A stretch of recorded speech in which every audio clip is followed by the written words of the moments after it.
السلام علیکم دوستو، کیسے ہو؟ امید ہے کہ آپ تمام حضرات خیریت سے ہوں گے۔ دوستو، حضرت جی مولانا سعد صاحب کے بیان سننے کے لیے ہمارے چینل کو سبسکرائب کریں اور ویڈیو کو زیادہ سے زیادہ شیئر کریں۔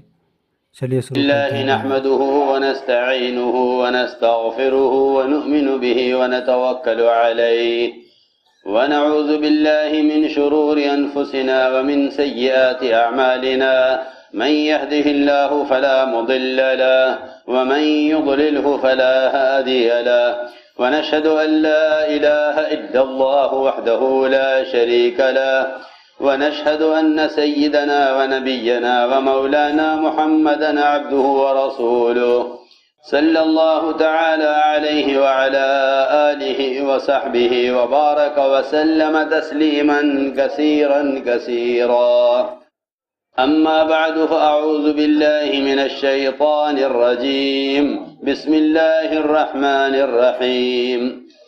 يا أيها الذين آمنوا استعينوا بالصبر والصلاة. وقال عليه الصلاة والسلام: من قال لا إله إلا الله مخلصا دخل الجنة. قيل وما إخلاصها؟ قال أن تحجزه عن محارم الله، أو كما قال عليه الصلاة والسلام. میرے محترم دوستو، بزرگوں، عزیزوں، اللہ کی ذات عالی سے فائدے اٹھانے کے دو راستے ہیں۔ اللہ کی ذات عالی سے فائدے اٹھانے کے دو راستے ہیں۔ ایک راستہ ہے برائے کائنات، جس پر اس وقت امت کی اکثریت مسلمان اور غیر مسلم سب کے سب لگے ہوئے ہیں۔ مسلمان اور غیر مسلم سب کے سب لگے ہوئے ہیں۔ غیر مسلم 100% اور مسلمان کا ایک بڑا طبقہ اس پر محنت کر رہا کہ کائنات کے ذریعے اللہ کی ذات سے فائدہ اٹھاؤ۔ یہ راستہ اللہ کو نہ ماننے والے اور وہ قومیں جو آخرت کا انکار کرنے والی تھیں، یہ راستہ صرف ان لوگوں کا ہے جن کے سامنے آخرت نہیں ہے۔ وہ سمجھتے ہیں کہ اللہ تعالیٰ نے اپنی ذات سے فائدے اٹھانے کے لیے کائنات کو مرتب کیا ہے۔ اس کے بالکل برخلاف ایک راستہ انبیاء علیہ السلام لے کر آئے ہیں، اللہ کی ذات عالی سے براہ راست فائدے اٹھانے کا۔ وہ راستہ ہے اللہ تعالیٰ کے احکام، وہ راستہ ہے اللہ کے احکام، وہ راستہ ہے اللہ کے احکام، یعنی قدرت سے استفادہ کائنات کے ذریعے، قدرت سے استفادہ احکام کے ذریعے۔ احکام کے ذریعے استفادہ کو دین کہتے ہیں، اور کائنات کے ذریعے اللہ کی ذات سے فائدہ اٹھانے کو اسباب اور دنیا کہتے ہیں۔ محمد صلی اللہ علیہ وسلم نے اس امت کو اعمال کی قوت سکھلائی تھی، نہ کہ دنیا کے مادی اسباب اور دنیا کی مادی قوتیں۔ ان کو ان اعمال کا عادی بنایا تھا جن اعمال کو لے کر یہ ہر قسم کی قوت کا مقابلہ کر لیا کرتے تھے۔ وہ یوں نہیں کہتے تھے کہ اللہ تعالیٰ نے یہ مادی شکلیں اپنی قدرت سے ان کو قوت دی ہے، لہذا جتنی مادی قوتیں ہیں ان کا مقابلہ مادی قوتوں سے کیا جائے۔ بس میں عرض کرنا چاہتا ہوں، جتنے بھی اغیار ہیں وہ مادی طاقتوں کا مقابلہ مادی طاقتوں سے کرتے ہیں، وہ مادی طاقتوں کا مقابلہ مادی طاقتوں سے کرتے ہیں۔ یہی وجہ ہے کہ وہ سب اس بات پر متفق ہیں کہ جو بھی حال آئے گا اس حال کا مقابلہ مادی طاقت سے اور اسباب سے کریں گے، اس کا مقابلہ مادی طاقت اور اسباب سے کریں گے۔ یہ رخ امت میں سے ختم ہو کر رہ گیا کہ ساری مادی طاقتوں کا مقابلہ اللہ کی رضا والے اعمال کے ذریعے کیا جائے۔ ساری مادی طاقتوں کا مقابلہ اللہ کی رضا والے اعمال سے کیا جائے۔ اس کا تصور، اس کا یقین، اس کے تذکرے ختم ہو کر رہ گئے۔ محمد صلی اللہ علیہ وسلم نے اپنی امت کو ان اعمال کا عادی بنایا جن عملوں پر بڑی بڑی طاقتوں کے مغلوب ہونے اور اس کے علاوہ تمام ظاہری اسباب اور مادی اسباب ان سب کے بغیر مخالف ماحول میں اللہ تعالیٰ نے کامیاب کر کے دکھلایا اور صحابہ کو اس کا عادی بنایا کہ قدرت سے استفادے کا سبب کائنات نہیں ہے، بلکہ قدرت سے فائدہ اٹھانے کے لیے کائنات کا یقین نکلنا شرط ہے۔ قدرت سے استفادے کے لیے کائنات کا یقین نکلنا شرط ہے، کیونکہ جن کے دلوں میں کائنات کا یقین ہوگا وہ اللہ کی ذات سے فائدے اٹھانے کے لیے اللہ کے سامنے کائنات کے نقشے پیش کریں گے، اللہ کے سامنے کائنات کے نقشے پیش کریں گے۔ آپ دیکھیں گے اس وقت اجتماعی طور پر مسلمانوں کی دعا کی قبولیت کو اور دعا کی قوت کو اسباب نے سلب کیا ہوا ہے، اسباب نے ختم کیا ہوا ہے۔ اسباب نے دعا کی قبولیت کو اور اسباب نے دعا کی قوت کو ختم کیا ہوا ہے۔ ہر دعا مانگنے والے کے سامنے دو چیزیں ہیں، ہر دعا مانگنے والے کے سامنے دو چیزیں ہیں۔ میری بات توجہ سے سننا، ہر دعا مانگنے والے کے سامنے دو چیزیں ہیں، ایک اپنی حاجت اور دوسرے اس حاجت کے پورا ہونے کا ظاہری سبب۔ ہر ایک کی دعا ان دو چیزوں پر چل رہی ہے، اپنی حاجتیں جسم کے اندر اور باہر اسباب ان حاجتوں کو پورا کرنے کے لیے۔ اللہ تعالیٰ نے ظاہری طور پر ان حاجتوں کو اسباب سے جوڑا ہی اس لیے تھا تاکہ وہ اعمال کے امتحان لے۔ اللہ نے اسباب ضرورت کے لیے نہیں بنائے تھے، اللہ نے اسباب ضرورت کے لیے نہیں بنائے تھے، بس یہ غلط فہمی پیدا ہوئی۔ اللہ نے اسباب ضرورت کے لیے نہیں بنائے تھے، اللہ نے اسباب ضرورت کے لیے نہیں بنائے تھے۔ اگر اللہ تعالیٰ اسباب ضرورت کے لیے بناتے تو 100% مسلمان اور غیر مسلم اپنی اسباب سے اپنی ضرورتوں کے پورا کرنے میں 100% کامیاب ہوتے، 100% کامیاب ہوتے۔ 100% لوگ کامیاب ہوتے اپنی حاجتوں کے پورا کرنے میں اگر اللہ نے اسباب ضرورت کے لیے بنائے ہوتے۔ اللہ تعالیٰ کو اس کی کیا ضرورت تھی کہ وہ بندے کی ضروریات کے لیے اسباب تیار کریں، جب وہ بے شمار مخلوق کو سبب کے بغیر آج سے نہیں ہزاروں سال سے پالتے آ رہے ہیں، اور کب تک پالتے رہیں گے اللہ کے علم میں ہے۔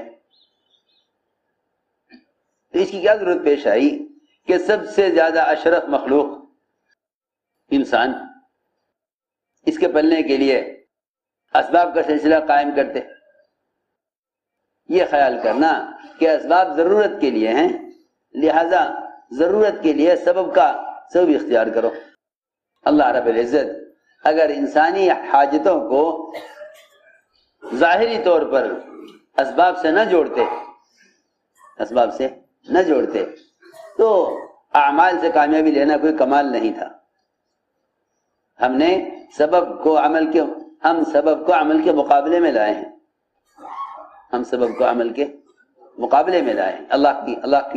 اللہ تعالیٰ کی یہ سنت ہے اور یہ اس کی حکمت ہے کہ وہ سبب کو عمل کے مقابلے میں لایا ہے، عمل کے مقابلے میں سبب کو لایا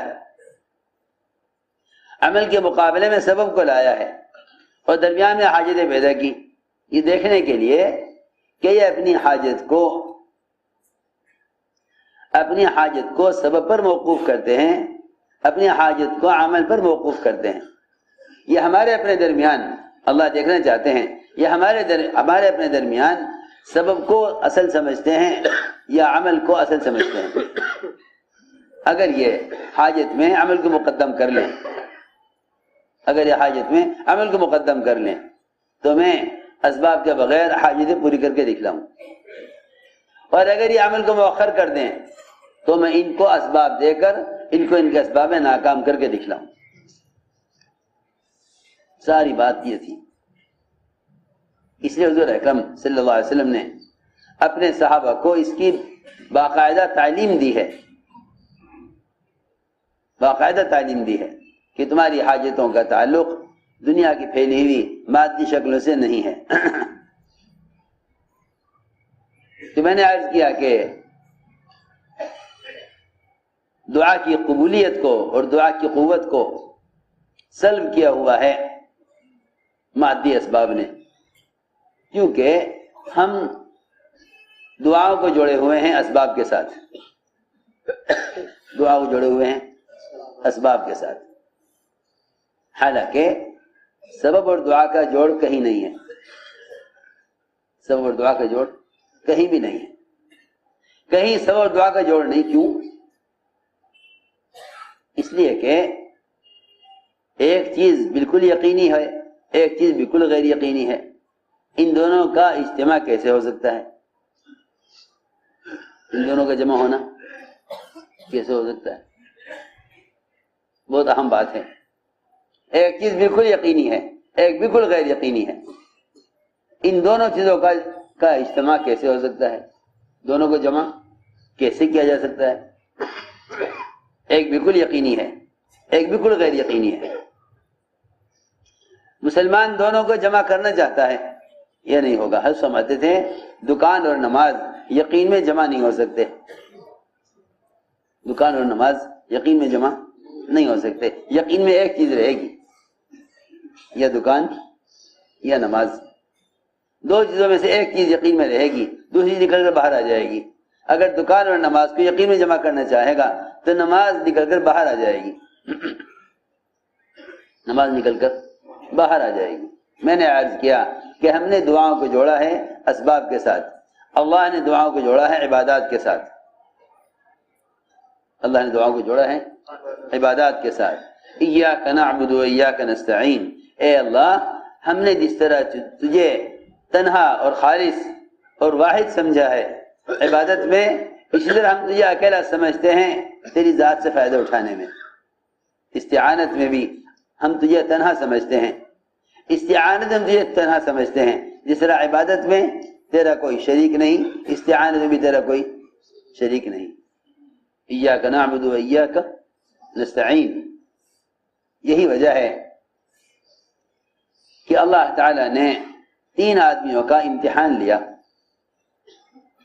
اللہ نے 3 آدمیوں کا امتحان لیا، کیونکہ بیماریاں، قرضے، مقدمے، جھگڑے، مختلف طرح کی رکاوٹیں، یہ سب کی سب صرف اس امتحان کے لیے پیش آتی ہیں۔ ہم دیکھنا چاہتے ہیں کہ ہماری ذات سے فائدے اٹھانے کے راستے پر مسلمان کو کتنا یقین ہے۔ اللہ تعالیٰ ہر زمانے میں اپنے بندوں کو مختلف حالات میں مبتلا کرتے ہیں، مختلف حالات میں مبتلا کرتے ہیں، دیکھنا چاہتے ہیں کہ اس ابتلا میں بندہ کیا کرتا ہے، اس ابتلا میں بندہ کیا کرتا ہے۔ 3 آدمی غار میں داخل ہوئے، چٹان سر کی راستہ بند ہو گیا، چٹان سر کی راستہ بند ہو گیا۔ ہم دیکھنا چاہتے ہیں کہ اس وقت یہ اپنی چٹان سے اور غار سے نکلنے کے لیے کیا تدبیر اختیار کرتے ہیں، کیا تدبیر اختیار کرتے ہیں۔ ہم دیکھنا چاہتے ہیں کہ چٹان سے نکلنے کے لیے کیا تدبیر اختیار کرتے ہیں۔ انبیاء علیہ السلام کو بھی اللہ تعالیٰ مبتلا کرتے ہیں، انبیاء علیہ السلام کو بھی اللہ تعالیٰ مبتلا کرتے ہیں، پھر امتحان لیتے ہیں کہ دیکھنا یہ ہے کہ اس ابتلا سے نکلنے کے لیے کیا تدبیر اختیار کرتے ہیں۔ میرے دوستوں میں کیا کس طرح سمجھاؤں؟ تقدیر تدبیر کے ساتھ نہیں ہے، لوگ اللہ تعالیٰ کی تقدیر کو تدبیر کے تابع اور اللہ تعالیٰ کی تقدیر کو اللہ تعالیٰ کی تدبیر کو اللہ تعالیٰ کا ضابطہ سمجھتے ہیں کہ تدبیر یہ اللہ کا ضابطہ ہے، حالانکہ تدبیر ضابطہ نہیں ہے، تقدیر ضابطہ ہے، تدبیر ضابطہ نہیں ہے، کیونکہ تدبیریں فیل ہوں گی، تدبیریں بدلیں گی، تدبیریں بدلیں گی اور فیل ہو جائیں گی، لیکن تقدیر نہیں بدلے گی۔ میری بات توجہ چاہے گی بہت، تدبیریں فیل ہو جائیں گی، تدبیریں فیل ہو جائیں گی۔ نظام کائنات کیونکہ اللہ کی سنت نہیں ہے، نظام کائنات اللہ تعالیٰ کی سنت نہیں ہے۔ سنت کہتے ہیں ضابطے کو، سنت کہتے ہیں ضابطے کو، ضابطہ نہیں بدلے گا۔ میں سمجھانا چاہتا ہوں کہ اس زمانے کے مسلمان یہ ایک بہت بڑی غلط فہمی کے شکار ہیں، وہ یہ ہے کہ وہ کائنات کے نظام کو اللہ تعالیٰ کا ضابطہ سمجھتے ہیں، کائنات کے نظام کو اللہ کا ضابطہ۔ میری بہت توجہ سے بات سننا، مسلمانوں کی ناکامی یہ ہے کہ وہ کائنات کے نظام کو اللہ کا ضابطہ سمجھتے ہیں، کائنات کے نظام کو اللہ کا ضابطہ سمجھتے ہیں۔ کہتے ہیں کہ بیماری اس موسم سے آتی ہے۔ لو جی، جب تم نے بیماری کو موسم سے جوڑ دیا، تم نے بیماری کو موسم سے جوڑ دیا اور اللہ کی ذات سے نہ جوڑا، تو پھر تم اس بیماری سے بچنے کے لیے اللہ کی طرف قدم کیوں اٹھاؤ گے؟ تم اس بیماری سے بچنے کے لیے کوئی تدبیر ہی کرو گے، کیونکہ تم نے کائنات کے نظام کو تقدیر سمجھ لیا۔ میں عرض کرنا چاہتا ہوں کہ نظام کائنات ضابطہ نہیں ہے، نظام کائنات ضابطہ نہیں ہے۔ لوگ نظام کائنات کو اللہ کا ضابطہ سمجھتے ہیں، اس لیے جہاں تک کائنات کا نظام ان کو آنکھوں سے نظر آتا ہے، یہ وہیں تک سمجھتے ہیں کہ اللہ تعالیٰ کا نظام یہاں تک ہے۔ سب سے زیادہ اللہ کے بارے میں تنگ نظر اس شخص کی ہوگی جو کائنات کے نظام کو اللہ کا ضابطہ سمجھے گا۔ ان کی روزی تنگ، ان کی تنخواہیں تنگ، ان کے اسباب تنگ، ان کی ہر چیز میں تنگی ہوگی، ان کی ہر چیز میں تنگی ہوگی۔ میری بات توجہ سننا، ان کی ہر چیز میں تنگی ہوگی۔ جتنی دنیا تنگ ہے اس سے زیادہ تنگی ہر مسلمان کے حصے میں آئے گی، کیونکہ وہ کائنات کے نظام کو اللہ کا ضابطہ سمجھ بیٹھیں گے۔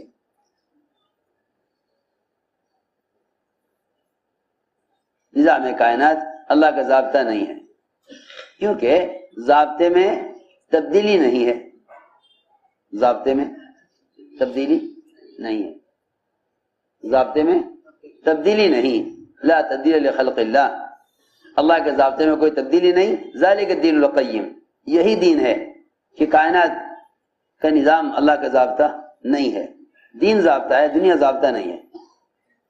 بس یہ میری بات کا خلاصہ ہے، دین ضابطہ ہے، دنیا ضابطہ نہیں ہے۔ جو لوگ کائنات کو ضابطہ سمجھ کر چلتے ہیں وہ ناکام ہوتے ہیں، وہ ناکام ہوتے ہیں۔ جو کائنات کو ضابطہ سمجھ کر چلتے ہیں وہ ناکام ہوتے ہیں۔ میں نے عرض کیا کائنات ضابطہ نہیں ہے، دین ضابطہ ہے۔ کیوں؟ اس لیے کہ ضابطے میں تبدیلی نہیں، کائنات میں بہت تبدیلیاں ہیں۔ عورتیں ہیں، اولاد نہیں ہے۔ اگر آپ یہ کہیں کہ عورت ضابطہ ہے بچہ جننے کی، تو عورتیں ہیں، اولاد نہیں ہے۔ آپ کہیں سورج ضابطہ ہے روشنی کے دینے کا، تو سورج ہے، روشنی نہیں ہے۔ اللہ تعالی جب چاہیں سورج کی روشنی کو سلب کر لیں۔ سورج کا گرہن ہونا اللہ کی قدرت کی نشانی ہے. لیکن جو لوگ کائنات کے تغیرات کو سائنس کی دنیا میں دیکھتے ہیں، وہ ان کائنات کے تغیرات سے اللہ تک نہیں پہنچتے.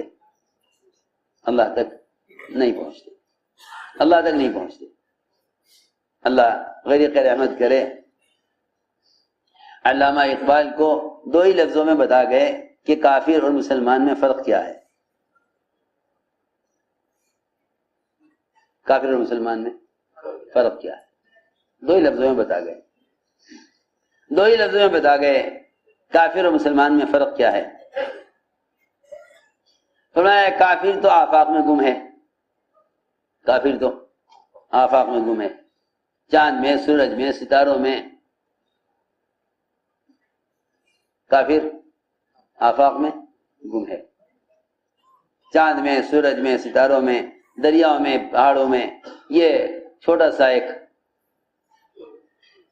نظام ہے، یہاں تک کافر کی سوچ ہے اور وہ اسی کو منتہا قدرت سمجھتا ہے کہ بس یہ ہے. اور مومن کے تو اندر آفاق گم ہیں، مومن کے اپنے اندر آفاق گم ہیں. کافر خود آفاق میں گم ہے. میں نے عرض کیا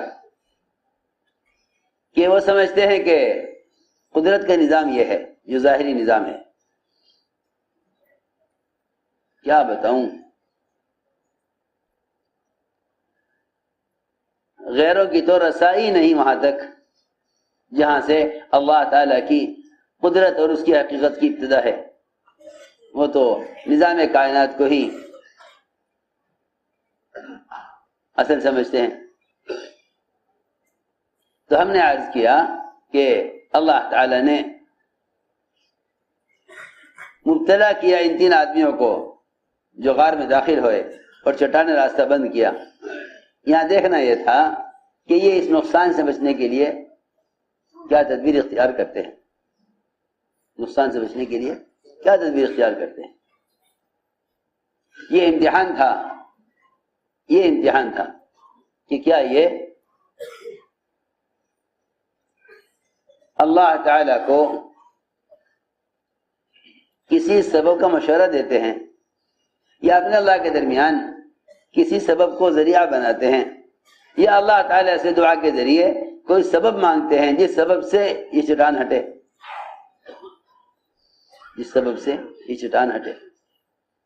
انبیاء علیہ السلام کو بھی اللہ تعالی مبتلا کرتے ہیں دیکھنے کے لیے کہ دیکھنا یہ ہے کہ یہ اس ابتلا سے نکلنے کے لیے کیا راستے اختیار کرتے ہیں.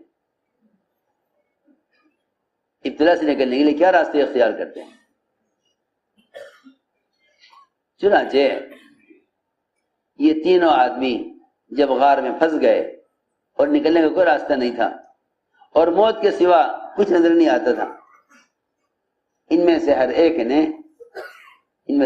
نے اپنا عمل پیش کیا. اپنا عمل پیش کیا. ایک نے معاملات میں احسان کا، ایک نے اخلاق میں احسان کا، ایک نے معاشرے میں احسان کا.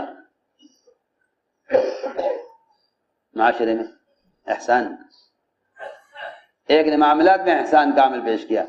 مزدور کی مزدوری سے جتنا مال تیار ہوا سب اس کو دیا. والدین کے لیے ساری رات دودھ کا پیالہ لے کر کھڑا رہا.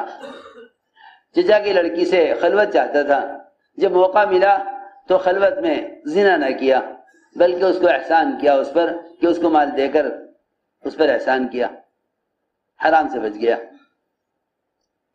تینوں نے اپنا عمل پیش کیا. یہاں ذکر کا، تلاوت کا، تہجد کا، عبادت کا، حج کا، روزے کا کوئی عمل نہیں ہے. معلوم ہوتا ہے کہ سب سے زیادہ قوت ان اعمال میں ہے جو اعمال تمہارے مخلوق کے درمیان میں ہیں. اور سب سے زیادہ حالات مسلمان پہ جب آئیں گے جب یہ اپنے مخلوق کے درمیان کے معاملات کو بگاڑیں گے. معلوم ہوتا ہے کہ اتنی قوت ہے اخلاق، معاملات اور معاشرے کے اعمال میں کہ وہ اعمال چٹان کو اللہ کے امر سے ہٹوائیں، چٹان کو اللہ کے امر سے ہٹوائیں۔ دیکھو میری بات توجہ سے سننا، ہم دعا مانگتے ہیں اللہ سے اسباب کے راستے سے، اے اللہ اس وزیر کے دل میں ڈال دے کہ یہ میرا کام کر دے۔ اس کا مطلب یہ ہوا کہ تم اللہ سے یوں کہہ رہے ہو کام تو وزیر ہی کرے گا، کام تو وزیر ہی کرے گا، کام تو اسی کے ہاتھ میں ہے، مگر اے اللہ تو اس کے دل میں ڈال دے، تو اس کے دل میں ڈال دے۔ دوا علاج سے ڈاکٹر ہی کرے گا، لیکن اے اللہ تو اس دوا میں شفا دے دے۔ ارے جب تم نے اللہ کی قدرت کو شفا میں دوا کا پابند کر دیا تو پھر تم اللہ سے شفا کیسے لے سکتے ہو؟ انسان اسباب کے استعمال کے لیے تو مامور ہے، لیکن اس کی کوئی گنجائش نہیں ہے کہ اپنے اللہ کے درمیان سبب کو ذریعہ بنائے اللہ سے حاجت پوری کرانے کے لیے۔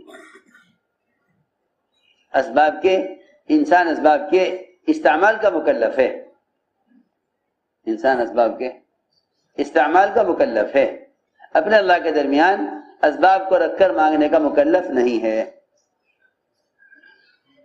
اسباب کا مکلف تو ہے، انسان اسباب کا مکلف تو ہے، لیکن کیوں بھائی کیا فرق ہے دونوں میں؟ فرق یہ ہے کہ اگر اسباب اختیار کرتا ہے، اسباب اختیار کرتا ہے اور عمل کو اصل سمجھتا ہے، پھر تو اللہ تعالی سبب کے بغیر یا سبب کے استعمال کرنے کے ساتھ بھی حاجت کو پورا کریں گے، اور اسباب کے ذریعے سے حاجت کو اس لیے پورا کر کے دکھلا دیتے ہیں تاکہ اگلی مرتبہ جب حاجت پیدا کریں تو یہ دیکھیں کہ سبب سے حاجت پوری ہوئی تھی، اگلی مرتبہ خیال سبب کا آتا ہے یا عمل کا آتا ہے۔ میری بات توجہ سے سننا، ایک مرتبہ حاجت عمل سے پوری ہو جائے گی، ایک مرتبہ حاجت عمل سے پوری ہو جائے گی، سبب بھی اختیار کیا لیکن اللہ نے حاجت کو عمل سے پورا کر دیا، سبب بھی اختیار کیا۔ دوبارہ حاجت پیدا کریں گے، دوبارہ حاجت پیدا کریں گے، پھر دیکھیں گے کہ اسے اس حاجت کے ساتھ عمل کا خیال آتا ہے یا سبب کا، کیونکہ اگر لوگوں کو اعمال سے ہی کامیابیاں نظر آنے لگیں اور وہ اسباب اختیار ہی نہ کریں تو پھر ان کے اعمال کا کوئی امتحان نہیں ہے، ان کے اعمال کا امتحان نہیں۔ ہم اعمال کے امتحان لیتے ہیں اسباب میں ڈال کر، اعمال کے امتحان لیتے ہیں اسباب میں ڈال کر، ہم اعمال کے امتحان لیتے ہیں اسباب میں ڈال کر، دیکھنے کے لیے کہ ہمارے سامنے تم کیا پیش کرتے ہو، سبب پیش کرتے ہو یا عمل پیش کرتے ہو۔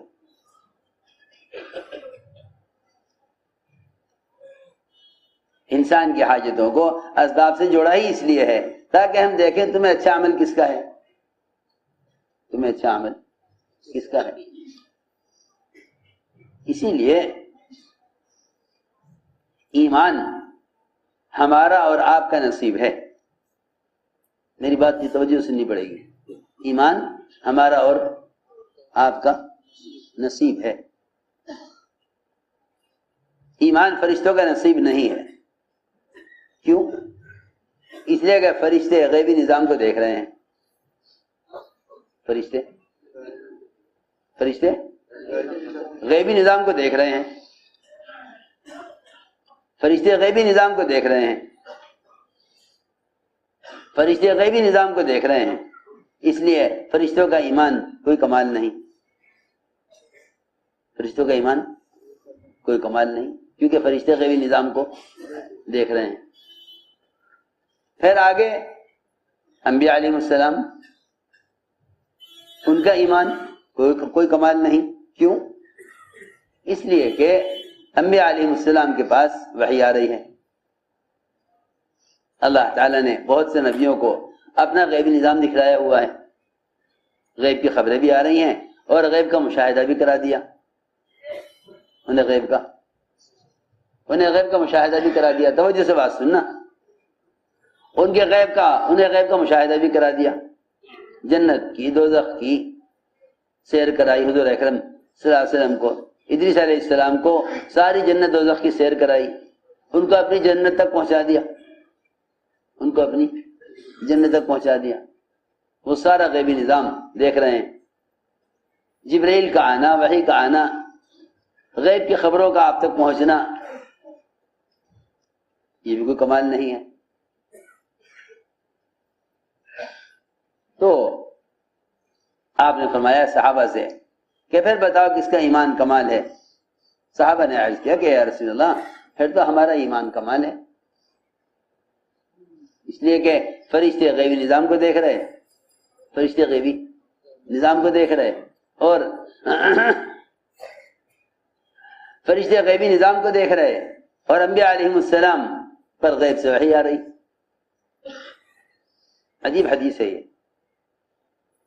آپ میں صحابہ سے کہ تمہارا ایمان کیا کمال ہے. تمہارا ایمان دیکھو تو صحیح، عجیب حدیث ہے. فرمایا تمہارا ایمان کیا کمال ہے. کیوں؟ اس لیے کہ میں تمہارے درمیان میں ہوں. میں تمہارے درمیان میں ہوں. اللہ کے رسول صلی اللہ علیہ وسلم صحابہ کے درمیان میں ہیں. معجزات دیکھ رہے، برکتیں دیکھ رہے، کھانے میں برکت، پانی میں برکت. جی ہاں آپ دیکھیں بے شمار برکتیں ہیں، کتنے واقعات ہیں ظاہری خلا مددوں کے. فرمایا نہیں، تمہارا ایمان کمال، نہ انبیاء کا ایمان کمال، نہ فرشتوں کا ایمان لانا کمال. آپ نے فرمایا کہ کمال تو اور ایمان تو ان کا ہے. صحابہ سے فرمایا جو تمہارے بعد آئیں گے، جو تمہارے بعد میں آئیں گے. یہ لکھا علماء نے اس حدیث پر، اس حدیث پر لکھا علماء نے کہ ایمان ان کا کمال ہوگا جو بعد میں آئیں گے. ایمان ان کے نصیب میں آیا ہے. اصل ایمان بالغیب، غیب کی باتوں پر ایمان، یہ تو ان کا اصل نصیب ہے جنہوں نے نہ غیبی نظام کو دیکھا اور جنہوں نے انبیاء کو دیکھا. اصل تو غیبی، اصل ایمان بالغیب ان کا ہے، کیونکہ نہ انہوں نے معجزات دیکھے، نہ انہوں نے غیبی نظام دیکھا فرشتوں کی طرح. تو میں نے عرض کیا کہ اس زمانے میں بھی مسلمان ایمان کے کمال کو اس طرح پہنچے گا کہ وہ اعمال سے کامیابیوں کو دیکھنے لگے.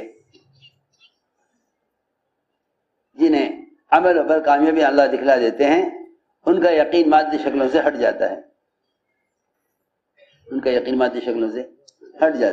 میں اس پر میں نے عرض کیا تھا کہ چٹان نے آ کر راستہ بند کر دیا. تینوں نے اپنا اپنا عمل پیش کیا. تینوں نے اپنا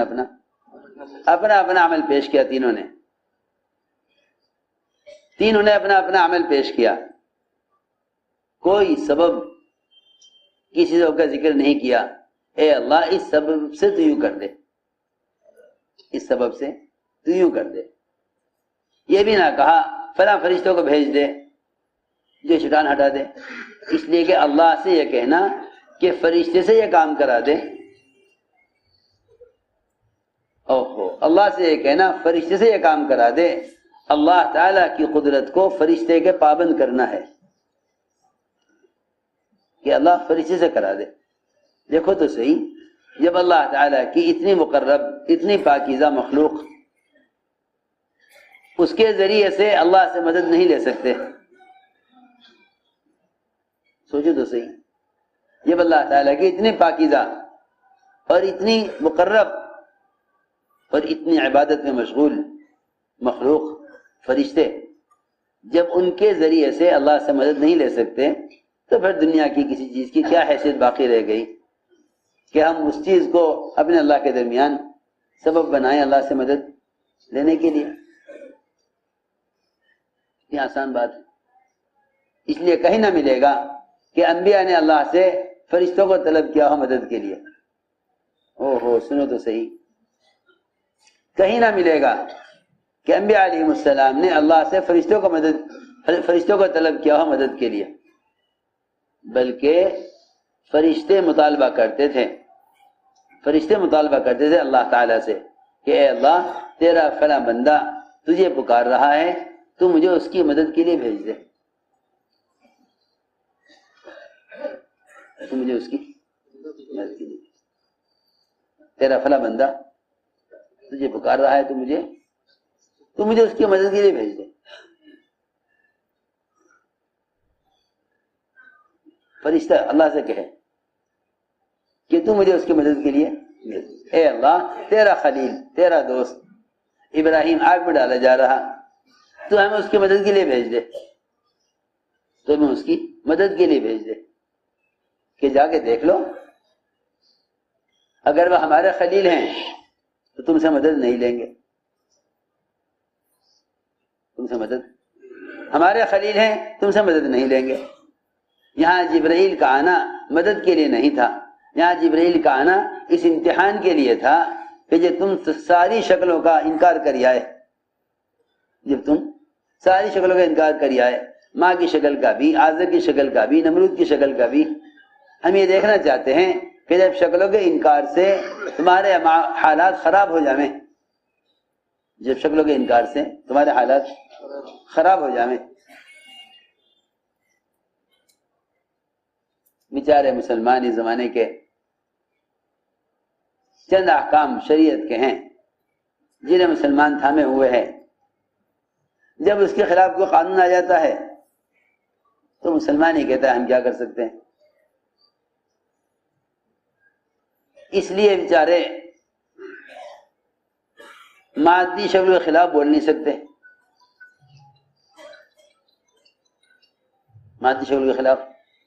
سکتے، یہ کیسے بولیں؟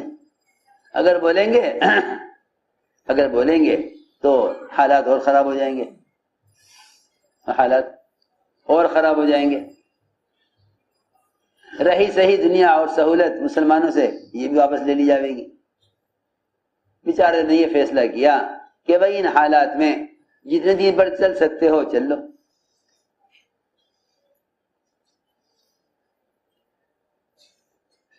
ابراہیم علیہ السلام نے ساری شکلوں کا انکار کیا، یہ تم شکل کا انکار کرو گے تو ہم تمہارے لیے حالات کو اس لیے تنگ کریں گے تاکہ ہم یہ دیکھیں کہ ان تنگ حالات میں کسی اور شکل کی طرف تو نہیں جاتے۔ سنو تو صحیح، دیکھو میری بات یاد رکھو، حالات کی جو تنگی ہے، حالات کی تنگی اور غیروں کی طرف سے مسلمانوں پر جو حالات آتے ہیں، وہ حالات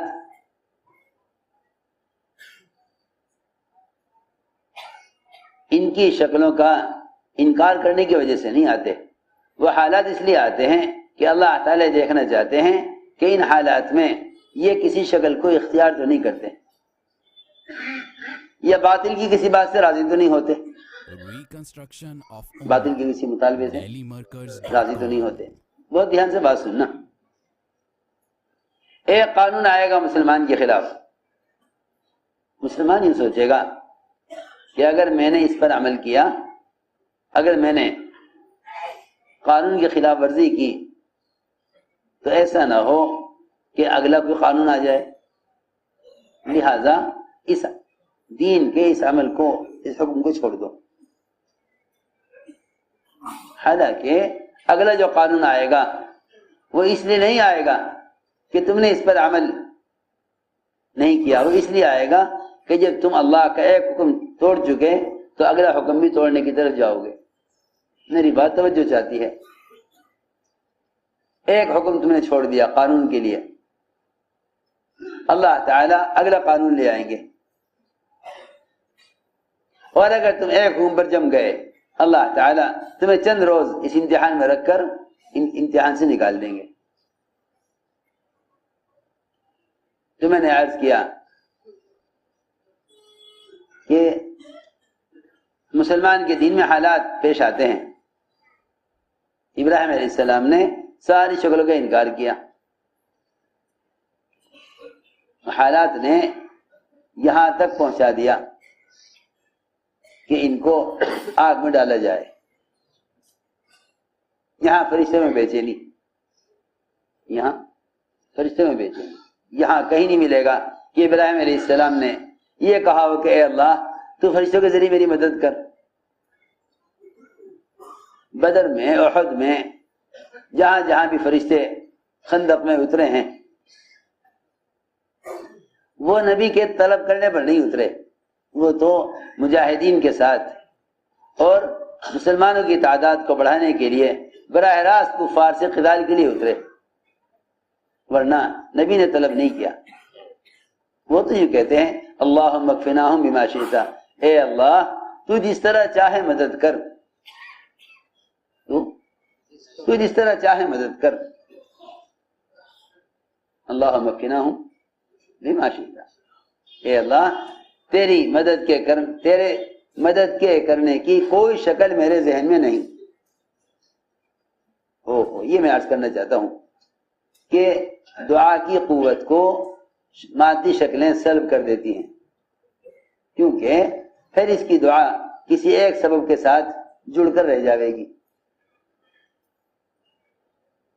کسی ایک سبب کے ساتھ جڑ کر رہ جاوے گی۔ وہ سبب ہوگا تو دعا میں امید ہوگی، سبب نہیں ہوگا تو دعاؤں سے امیدیں ختم ہو جائیں گی۔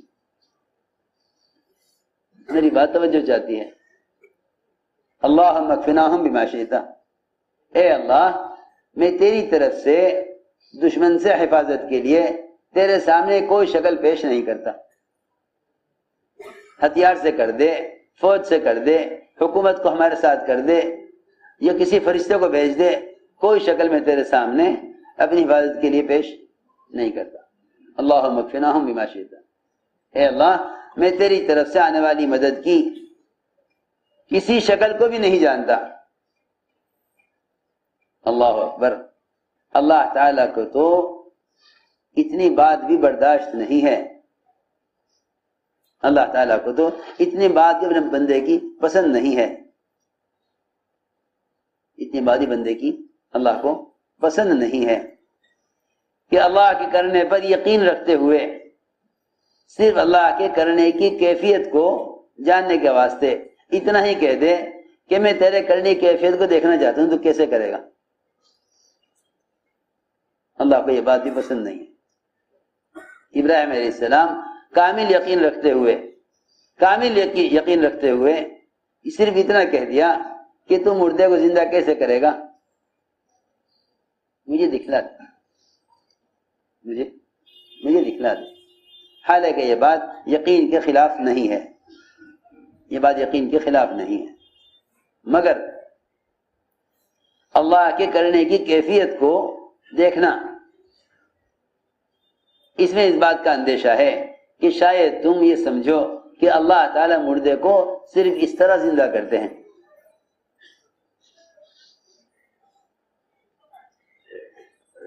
اس کے کرنے کی کیفیت کو بھی کسی شکل میں تم محدود نہیں کر سکتے۔ اگر تم نے اتنا بھی کہہ دیا اے اللہ تو کیسے کرے گا، تو اللہ تعالی جواب یہ آئے گا کیا تمہیں ہمارے کرنے پر یقین نہیں ہے؟ اولم تؤمن، ہمارے کرنے پر یقین نہیں ہے؟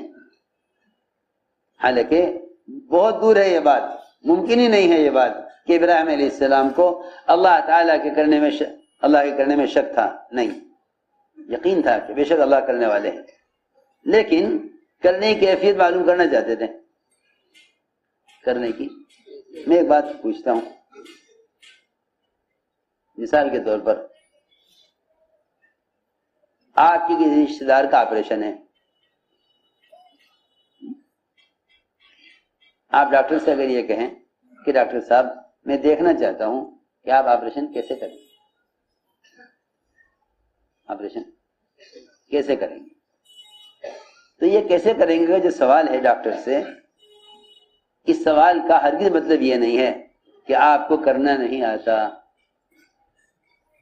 اس سوال کا مطلب یہ ہے، اس کا تو مجھے یقین ہے کہ آپ بڑے سرجن ہیں اور آپ آپریشن کے بڑے ماہر ہیں. میں تو آپ کے کرنے کی کیفیت کو دیکھنا چاہتا ہوں، کیسے کریں گے. ہاں سمجھ آئی نا بات؟ ابراہیم علیہ السلام کا یہ سوال کہ آپ مردہ کو زندہ کیسے کریں گے، میں کیفیت دیکھنا چاہتا ہوں. لیکن اللہ تعالی نے فرمایا اولم تؤمن، تو ہمارے کرنے پر یقین نہیں ہے، ہمارے کرنے پر یقین نہیں ہے کہ آپ سوال کر رہے ہیں کیسے کریں گے.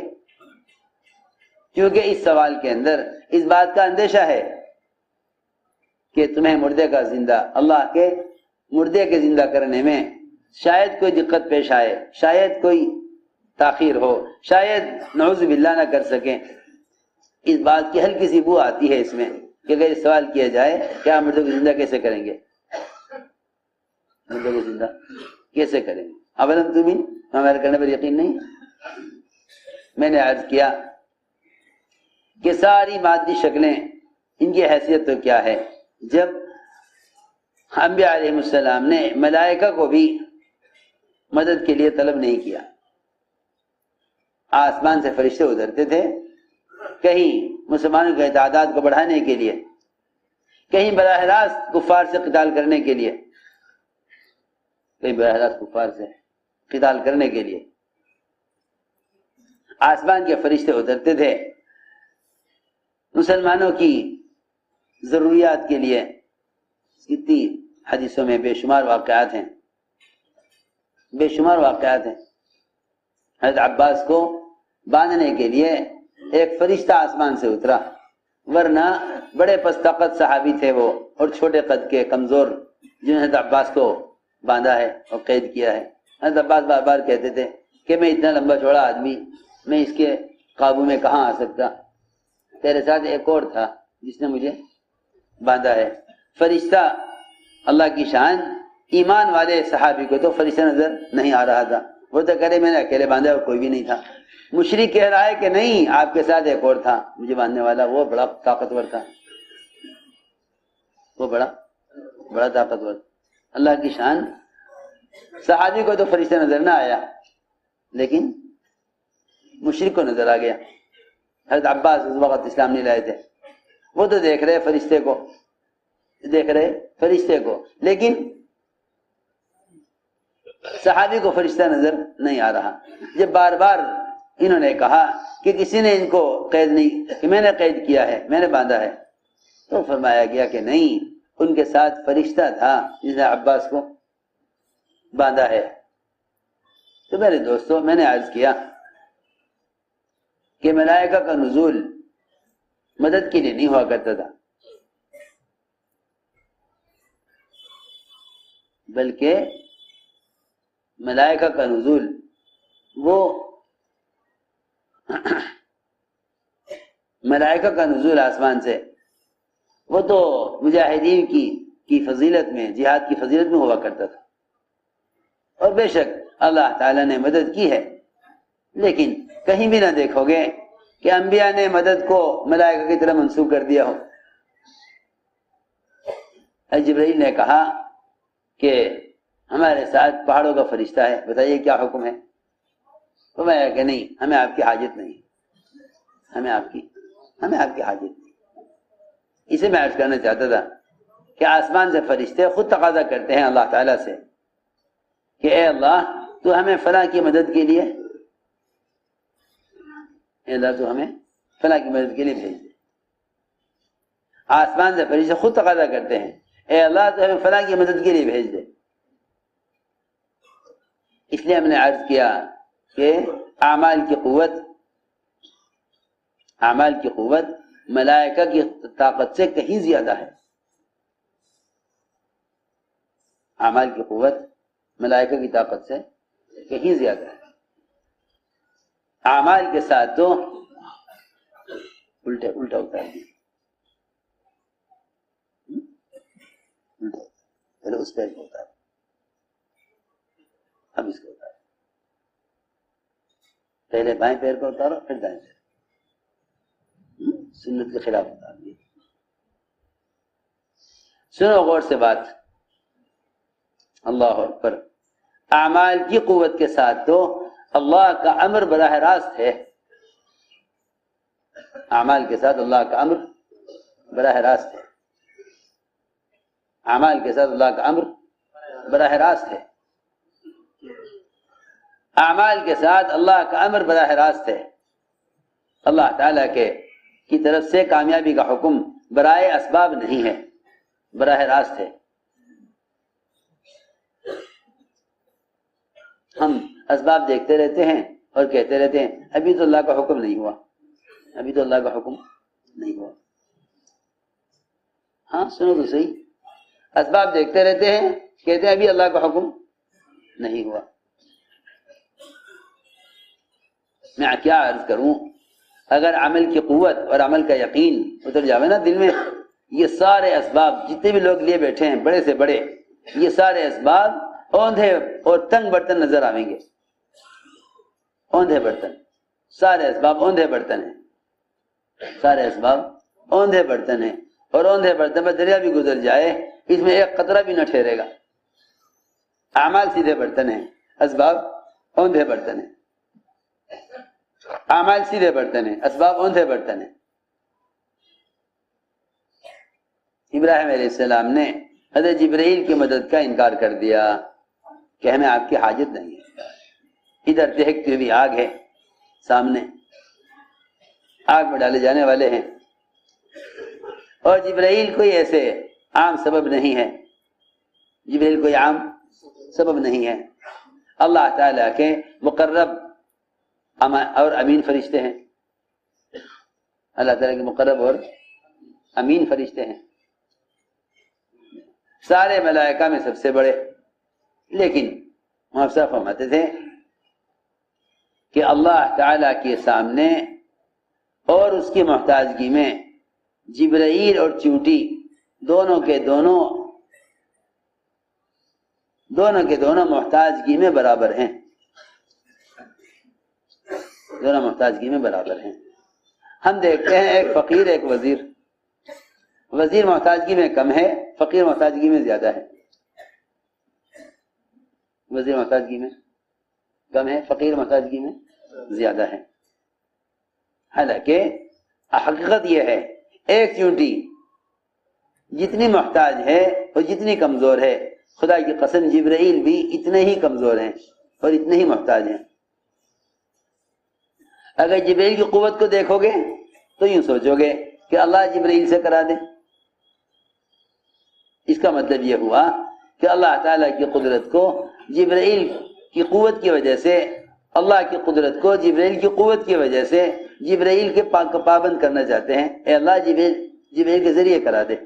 ابراہیم علیہ السلام نے اللہ کے امر سے اور اللہ کی ذات سے فائدہ اٹھانے کے لیے جبرائیل کی مدد کا انکار کیا۔ ہمیں آپ کی حاجت نہیں ہے، ہمیں آپ کی حاجت نہیں ہے۔ میں یہ عرض کرنا چاہتا ہوں کہ انبیاء علیہ السلام کے واقعات اور صحابہ کرام کے ساتھ اللہ کی غیب مدد کے واقعات عمل کی قوت کو سمجھانے کے لیے تھے، عمل کی قوت کو سمجھانے کے لیے تھے۔ جو لوگ یہ سمجھتے ہیں کہ اللہ نے کائنات دنیا میں اسباب انسانوں کی ضرورت کے لیے بنائے ہیں، ان پر تو عمل کی قوت کبھی کھل نہیں سکتی، ان پر عمل کی قوت کبھی کھل نہیں سکتی، وہ عمل کی قوت کو کبھی جان ہی نہیں سکتے، وہ عمل کی قوت کو جان ہی نہیں سکتے، بلکہ ان کے پاس جتنا عملی سرمایہ ہے، ان کے پاس جتنا عملی سرمایہ، ان کی فکر، ان کے اعضاء، ان کا دل اور دماغ، ان کے ہاتھ اور پاؤں، یہ عبادات سے کہیں زیادہ اسباب میں تھکیں گے، عبادت سے کہیں زیادہ اسباب میں تھکیں گے۔ اس سے بڑھ کر یہ اپنے اسباب کو لے کر اعمال کو ضائع کر دیں گے، اسباب کو لے کر اعمال کو ضائع کر دیں گے، کیونکہ یہ یوں سمجھتے ہیں اللہ کریں گے مگر عمل کی برکت سے سبب پر کریں گے. بس میں عرض کرنا چاہتا تھا کہ اللہ تعالیٰ کی قدرت سے فائدے اٹھانے کے لیے کائنات کا یقین نکلنا شرط ہے. تو اللہ رب العزت عمل کے ذریعے لینے والوں کو بغیر موسم کے بھی دیتے ہیں اور بغیر سبب کے بھی دیتے ہیں، یا کم اسباب میں زیادہ بھی دیتے ہیں. پورا خوشہ انگور کا لیے بیٹھے ہیں، حالانکہ کہیں ایک دانہ انگور کا نہیں تھا، نہ انگور کا موسم نہ کہیں انگور کا کوئی دانہ، لیکن پورا خوشہ لیے بیٹھے ہیں انگور کا. مشرکین کی قید میں ہیں، انگور کا خوشہ ہاتھ میں ہے. ہم کسی پھل کے لانے میں موسم کے پابند نہیں ہیں، پھل کے لانے میں موسم کے پابند نہیں ہیں. میں عرض کرنا چاہتا تھا کہ کائنات کی جتنی بھی شکلیں ہیں، انہوں نے کائنات کی شکلوں نے ہمارے رزق اور روزی کو اور آمدنی کو تنگ کر دیا ہے. کیا کر دیا؟ تنگ کر دیا. کیوں؟ کیا تنگ کر دیا؟ تنگ یہ کر دیا کہ اندازہ کرتے ہیں یہ زمین اتنا بیگھا ہے، کتنا غلہ دے دے گی؟ کہ جی اتنی زمین اتنا غلہ دے گی، اتنی زمین اتنا غلہ دے گی. بس سمجھ لو کہ اس کی یہ سوچ، اس کا یہ فکر اللہ کی ذات سے تو یہ پوری طرح کٹ چکا ہے. یہ زمین اتنا غلہ دے گی، یہ بھینس اتنا دودھ دے گی، یہ بکری 1.5 کلو سے دودھ زیادہ نہیں دے گی. باتیں ختم ہو گئی. جب تم نے اللہ کی قدرت کو سبب کے ساتھ باندھ دیا تو جتنا تم نے اللہ سے امید کر لی، تم اس سے آگے ایک قطرہ دودھ کا یا ایک دانہ غلے کا لے نہیں سکتے. میں آج کرنا چاہتا ہوں، حضور اکرم صلی اللہ علیہ وسلم نے اپنے صحابہ کا ذہن اس سے ہٹایا کہ تمہیں احتساب اسباب سے نہیں، تمہیں احتساب اللہ کی ذات سے ہونا چاہیے. ایک احتساب ہوتا ہے اسباب سے، اسباب سے احتساب بنیوں کا کام ہے. اسباب سے احتساب بنیوں کا کام ہے. بنی ہوتے ہیں نا، وہ دیکھتے ہیں موقع کی دکان کہاں آمدنی زیادہ ہوگی کہاں کم ہوگی. انہیں یہ تو پتہ نہیں کہ رزق اللہ کی طرف سے طے ہو چکا ہے. وہ تو سمجھتے ہیں دکان مارکیٹ میں ہوگی تو آمدنی زیادہ ہوگی، یہاں دکان ہوگی تو آمدنی کم ہوگی. حضور اکرم صلی اللہ علیہ وسلم نے اپنے صحابہ کے ذہن کو اس سے ہٹایا. دیکھو میری باتیں توجہ سننا. اپنے صحابہ کے ذہن کو اس سے ہٹایا کہ تم اللہ تعالیٰ کی قدرت کو اور اس کے خزانے کو کسی سبب کے ساتھ مقید مت کرنا، کسی سبب کے ساتھ باندھنا مت، کسی سبب کے ساتھ باندھنا مت. پھر تو تم جتنا چاہو گے لے لو گے. اور اگر تم نے قدرت کو مقید کر دیا سبب کے ساتھ، تم نے اگر قدرت کو مقید کر دیا سبب کے ساتھ، تو اللہ تعالیٰ یہ دیکھیں گے کہ میرا بندہ مجھ سے اتنا ہی چاہتا ہے، اتنا ہی مل جائے گا. قدرت کو مقید مت کرو، قدرت کو مقید نہ کرو سبب کے ساتھ، قدرت کو مقید مت کرو سبب کے ساتھ. کیونکہ کائنات کے اسباب اللہ کا خزانہ کیسے ہو سکتے ہیں؟ کائنات کے اسباب اللہ کا خزانہ کیسے ہو سکتے ہیں جب ساری جنت انبیاء علیہ السلام کی جنتوں سے لے کر ایک ادنا جنتی جس کی جنت زمین و آسمان کے برابر ہوگی، ادنا جنتی جس کی جنت زمین و آسمان کے برابر ہوگی. اس سے اندازہ کرنا چاہیے کہ جب انبیاء کی جنت سے لے کر ادنا جنت تک ساری جنتوں کو جمع کر دیا جائے تو یہ اللہ تعالیٰ کی نعمت کے خزانے کا ایک ذرہ ہے، خزانہ نہیں ہے. خزانہ نہیں ہے. جنت نعمتوں کا خزانہ نہیں ہے جو ہمیشہ کے لیے بنی ہے. جنت نعمتوں کا خزانہ نہیں ہے. یہ خیال غلط ہے کہ جنت نعمتوں کا خزانہ ہے اور سارے عذاب کی شکلوں کی انتہا جہنم ہے. ہرگز نہیں. جہنم میں جتنی بھی عذاب کی شکلیں ہیں کفار منافقین کے لیے یا عصات نافرمانوں کے لیے، یہ ساری عذاب کی شکلیں اور جتنا آپ تصور کر سکتے ہیں عذاب کی شکلیں، وہ سارا آپ کا تصور اور جہنم میں موجودہ عذاب کی ساری شکلیں وہ اللہ کے عذاب کے خزانوں کا ایک ذرہ ہے. لو جی، جب جنت جہنم اللہ تعالیٰ کی نعمت کا اور عذاب کا ایک ذرہ ہیں تو پھر کائنات کے اسباب کیا ذرے کی حیثیت بھی رکھتے ہوں گے؟ کیا ذرے کی حیثیت بھی رکھتے ہوں گے؟ میں عرض کرنا چاہتا ہوں کہ لوگ سمجھتے ہیں کہ زمین اللہ کا خزانہ ہے. نہیں، اسباب قدرت کا مظہر ہیں، قدرت اسباب میں نہیں ہے. کائنات کی کسی شکل میں قدرت نہیں، قدرت اللہ کی ذات میں ہے. قدرت اللہ کی ذات میں ہے. کائنات قدرت سے بنی ہے، کائنات قدرت سے بنی ہے، لیکن کائنات میں قدرت نہیں ہے. میں نے عرض کیا کہ یقین کا بگڑنا اللہ سے بدگمان کر دیتا ہے. یقین کا بگڑنا اللہ سے بدگمان کر دیتا ہے. یقین کا بگڑنا اللہ سے بدگمان کر دیتا ہے. بدگمانی یہ ہے، بتاؤ بدگمانی کیا ہے؟ بدگمانی یہ ہے کہ یہ زمین اتنا ہی غلہ دے گی اور یہ بھینس اتنا ہی دودھ دے گی.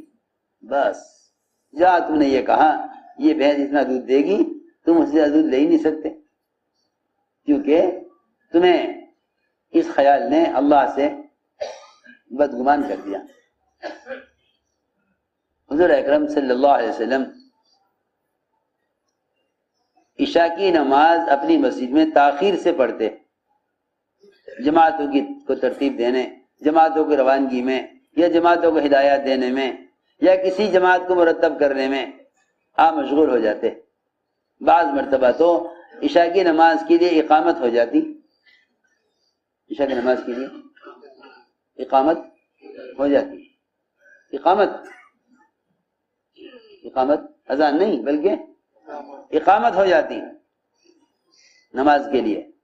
حضور اکرم صلی اللہ علیہ وسلم ایک جماعت کو مرتب کرنے میں مشغول ہو جاتے اور اتنی تاخیر ہو جاتی تھی کہ لوگ سو جایا کرتے تھے. پھر نماز کھڑی ہوتی، تہائی رات تک نماز میں تاخیر ہو جاتی. کب تک؟ تہائی رات تک نماز میں تاخیر ہو جاتی. صحابہ عشاء کی نماز میں تاخیر کے ایسے عادی تھے کیونکہ مستقل مسجد میں کام میں لگے ہوئے ہیں، آنے والوں کو سکھلانے میں، آنے والوں کے اکرام میں، آنے والوں کو کلمہ پڑھانے میں، آنے والوں کو نماز کی تعلیم دینے میں. مستقل کام ہے. بیان ہوتا رہتا تھا، بیان کے دوران نماز کھڑی ہو جاتی تھی. ابوبکر رضی اللہ تعالیٰ عنہ بیان فرما رہے تھے، نماز سے پہلے بیان کرتے کرتے فرمایا آؤ اب نماز پڑھ لیں. اللہ کے طرف سے اعمال پر ملنے والے اجر کے تذکرے ہوتے ہوتے نماز کھڑی ہوتی تھی. اس لیے نمازوں میں احتساب، وعدوں کا یقین. میں نے عرض کیا کہ آپ عشاء کی نماز تہائی رات تک مؤخر کر دیں، پھر عشاء کی نماز کے بعد انصار میں گشت کے لیے جاتے. عشاء کی نماز کے بعد انصار میں گشت کے لیے جاتے. یہاں تو لوگ کہتے ہیں کہ بھئی گشت کا وقت طے کر لو، بس باقی تو ہمارے کھانے سونے کا اور ہماری اپنی ضروریات کا وقت ہے، گشت کا وقت طے کر دو کہ جی اتنے بجے تک گشت ہوگا. اس کا مطلب یہ ہوا کہ تبلیغ دعوت محنت نہ ہوئی، تنظیم ہوئی. محنت نہ ہوئی تنظیم ہوئی کہ پروگرام بنا کر کام کرو، ایک یہ ہے کہ نہیں جو آدمی جس وقت مل جاوے اس وقت سے نہیں ملاقات کے لیے۔ مولانا صاحب فرماتے تھے اس کام کے تقاضے بے وقت آویں گے، عبادات کے تقاضے وقت پر آویں گے۔ اس کام کے تقاضے بے وقت، اس کام کے تقاضے بے وقت آویں گے، اور عبادات کے تقاضے وقت پر آئیں گے۔ دیکھو میری بات توجہ چاہتی ہے بہت۔ عبادات کے تقاضے مجاہدہ نہیں ہیں، عبادات کے تقاضے مجاہدہ نہیں ہیں، سنو میری بات، عبادات کے تقاضے مجاہدہ نہیں ہیں۔ کیوں؟ اس لیے کہ عبادات کے تقاضے اپنے اپنے اوقات کے ساتھ ہیں۔ اتنے بجے نماز ہوگی، فلاں مہینے میں روزہ رکھنا ہے رمضان میں، فلاں مہینے میں میرا زکوٰۃ دینے کا معمول ہے، فلاں مہینے میں حج ہوتا ہے۔ آدمی ان عبادت فرائض کے لیے پہلے سے تیاری کر لے گا، فرائض کے لیے پہلے سے تیاری کر لے گا، فرائض کے لیے پہلے تیاری کر لے گا، لیکن دعوت کے تقاضے بے وقت آئیں گے، دعوت کے تقاضے بے وقت آئیں گے۔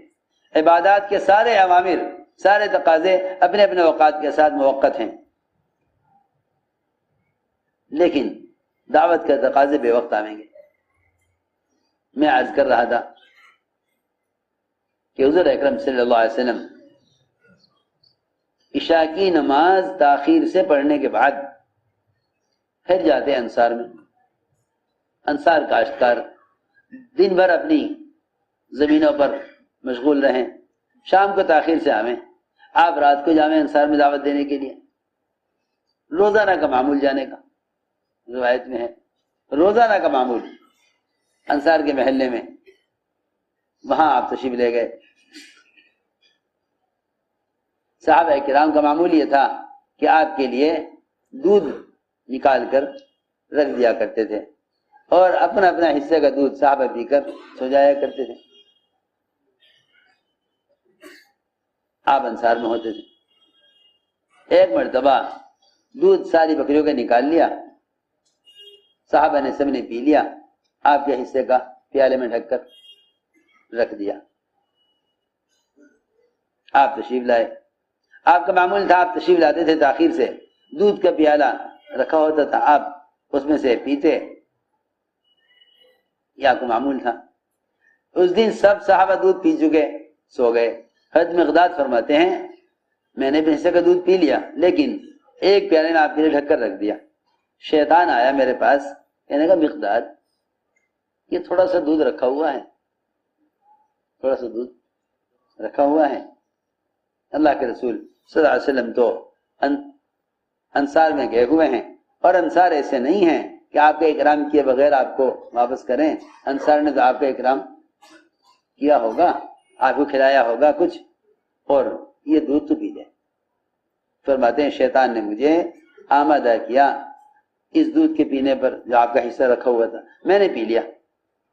جب پی لیا تو شیطان نے مجھے بڑی ندامت کی، اور شیطان نے آ کر مجھے بڑی ملامت کی کہ تو نے دودھ پی لیا ہے، اب اللہ کے رسول تشریف لائیں گے اور دیکھیں گے پیالہ خالی ہے اور تیرے لیے بد دعا کریں گے، اور تو ان کی بد دعا سے ہلاک ہو جائے گا۔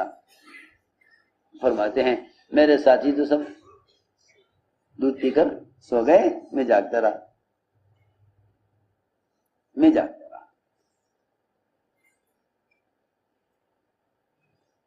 آپ تشریف لائے، سیدھے پیالے کی طرف بڑھے، پیالہ کھولا تو خالی۔ فرماتے ہیں آپ نے دونوں ہاتھ دعا کے لیے اٹھائے۔ حضرت مقداد کہتے ہیں بس مجھے اپنی ہلاکت کا انتظار ہونے لگا، مجھے اپنی ہلاکت کا انتظار ہونے لگا۔ فرماتے ہیں میں نے دل چاہا کہ سنوں کہ آپ کیا دعا مانگ رہے۔ میں قریب آیا تو آپ دعا مانگ رہے تھے، اللہم اطعم من اطعمنی واسق من سقانی، اے اللہ جو مجھے کھلائے تو اسے کھلا، جو مجھے پلائے تو اسے پلا۔ کہنے لگے آپ کی دعا سن کر مجھے تسلی ہوئی تو میں نے عرض کیا کہ جی خیال آیا کہ دودھ تو اب ہے نہیں. میں جو بات سمجھانا چاہتا تھا کہ دودھ تو اب ہے نہیں، دودھ تو سارا بکریوں کا نکل چکا.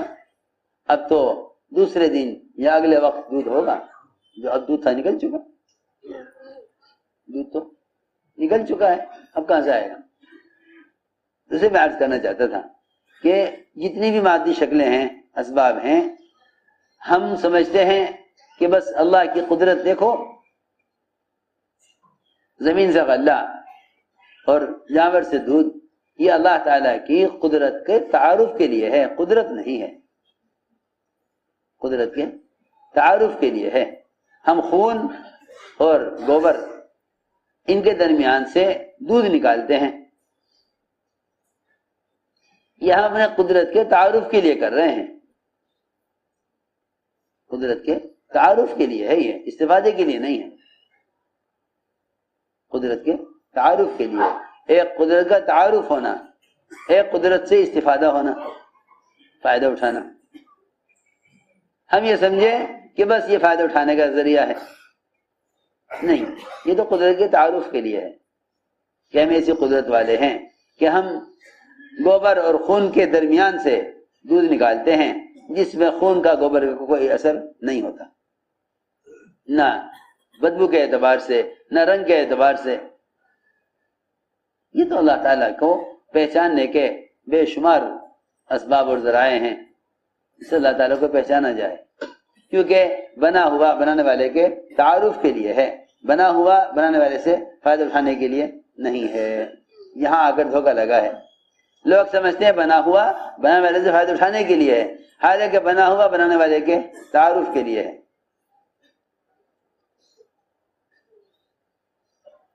تو میں نے عرض کیا کہ حضرت مقداد نے کو خیال ہوا کہ دودھ تو ملے گا نہیں، اب ساری بکریوں کا نکال لیا گیا. چھری اٹھائی کہ ایک بکری آپ کے لیے ذبح کروں اور گوشت بناؤں آپ کے لیے.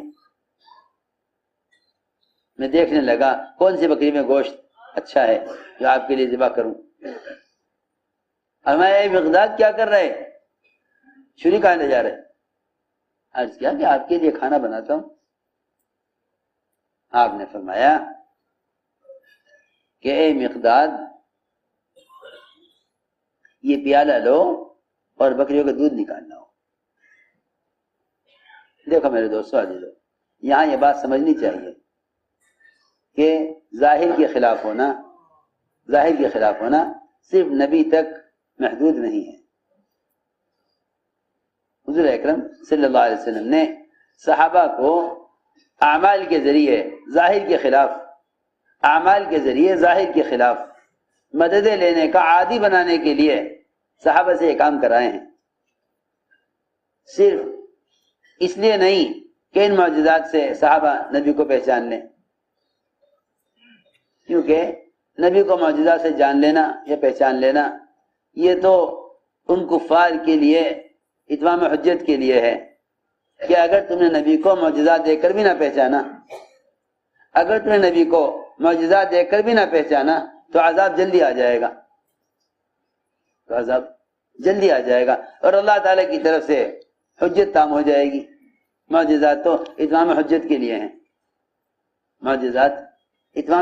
لیے ہیں کہ تم نبی کو معجزے کے باوجود بھی اگر نبی نہیں مانو گے تو پھر اللہ تعالیٰ کی طرف سے عذاب یقینی ہو جائے گا کفار کے لیے. میری بات توجہ سننی پڑتی ہے بہت. معجزات کا مطلب صرف اتنا نہیں، ظاہر کے خلاف نبی کے ساتھ ہونا صرف اس لیے نہیں کہ تاکہ مسلمان نبی کو پہچان لیں، نہیں، بلکہ ایمان والوں کو تو اعمال کی قوت بتلانے کے لیے ظاہر کے خلاف ہوا، اور غیروں کو نبی کے تعارف کے لیے نبی کے ساتھ معجزات کیے ہیں تاکہ غیر اگر معجزات کے باوجود بھی نبی کو نہیں مانتے تو پھر اللہ کی طرف سے عذاب جلدی آ جائے گا. یہ تھی بات. مسلمان یہ سمجھا کہ بس ہمارے لیے بھی نبی کے معجزات یا نبی کے ساتھ ظاہر کے خلاف یا ان کی چیز میں ضرور سے زیادہ برکتیں، یہ سب صرف نبی کے تعارف کے لیے ہیں. ایسا نہیں ہے، بلکہ انبیاء اور اولیاء کے ساتھ ظاہر کے خلاف ہونا وہ صرف انبیاء اور اولیاء کے تعارف کے لیے نہیں ہے، بلکہ ان کے اعمال کے تعارف کے لیے ہے۔ ہماری بات توجہ سے سننا، ان کے اعمال کے تعارف کے لیے ہے، صرف ان کی ذات کے تعارف کے لیے نہیں ہے۔ کرامات اولیاء اولیاء کے تعارف کے لیے نہیں، کرامات اولیاء عمل کی قوت بتلانے کے لیے ہیں۔ کرامات اولیاء عمل کی قوت بتانے کے لیے، کرامات اولیاء عمل کی قوت بتلانے کے لیے کہ اللہ تعالیٰ نے عمل پر کیا کیا، اللہ نے عمل پر کیا کیا، عمل کی قوت بتلانے کے لیے کرامات اولیاء ہیں۔ عمل کی قوت بتلانے کے لیے کرامات اولیاء ہیں۔ لیکن اس زمانے میں جب یقین بگڑ گئے، یقین کا بگڑنا یہ ہے کہ آدمی اپنے عمل سے زیادہ دوسرے کے عمل کی برکتیں دیکھے۔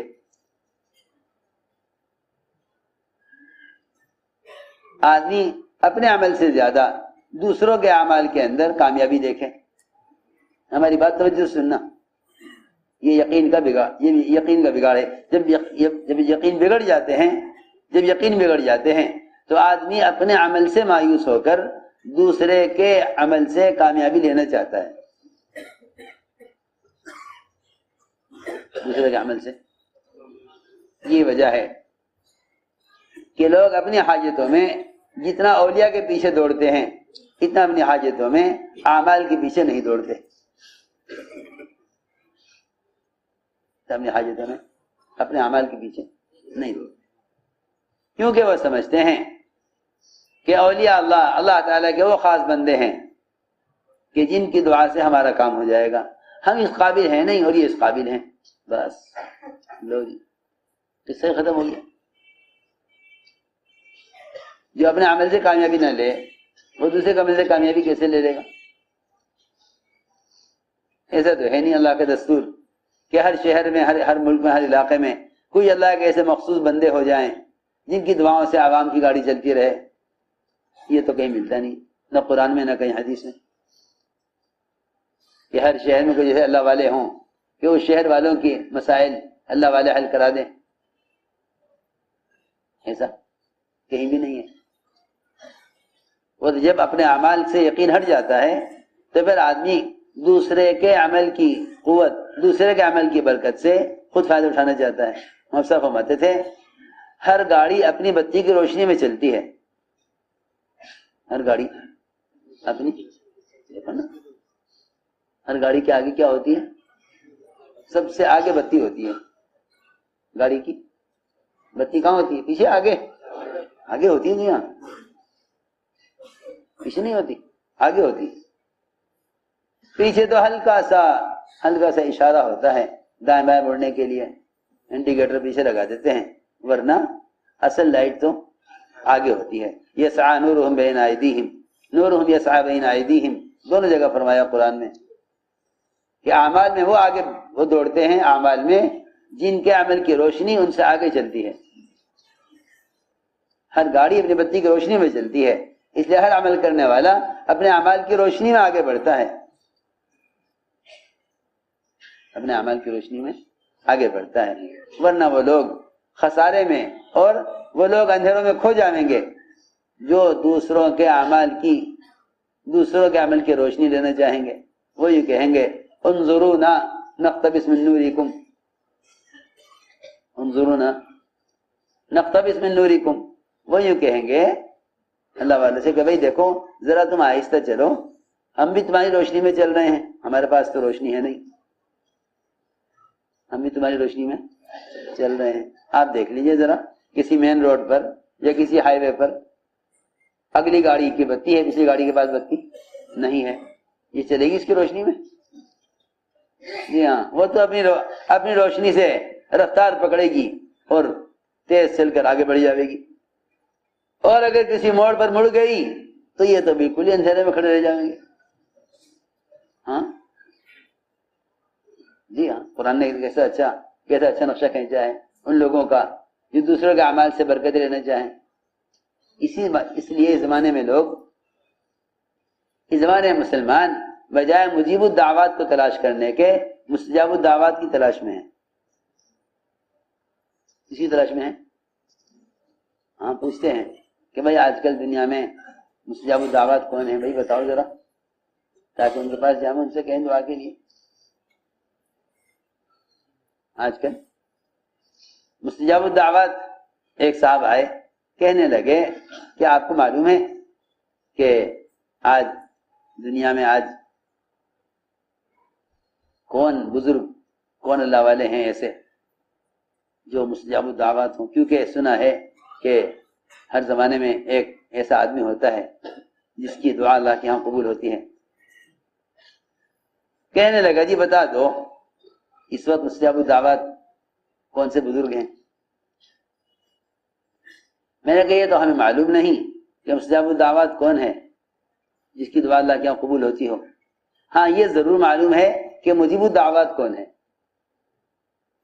یہ ضرور معلوم ہے کہ مجیب الدعوات کون ہے، یعنی دعاؤں کو قبول کرنے والا کون ہے. اللہ اکبر. جب مسلمان دعاؤں کے قبول کرنے والے کو نہیں جانے گا تو پھر ان کو تلاش کرے گا جن کی دعا قبول ہوتی ہو. سیدھی بات ہے. اپنے عمل سے مایوس، دوسرے کے عمل سے امید. تو خوب سمجھنا چاہیے، ایک مجیب الدعوات، ایک مستجاب الدعوات.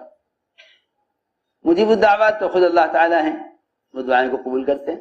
سب کے لیے عام اعلان ہے ادعونی استجب لکم، مجھ سے مانگو میں دوں گا. مجھ سے مانگو. میں نے عرض کیا کہ دوسرے کے عمل کی قوت، کرامات اولیاء سے لوگ سمجھتے ہیں کہ کرامات مخلوق کی ضروریات کو پورا کرنے کے لیے ہیں. یہ عقیدے کا بگاڑ ہے.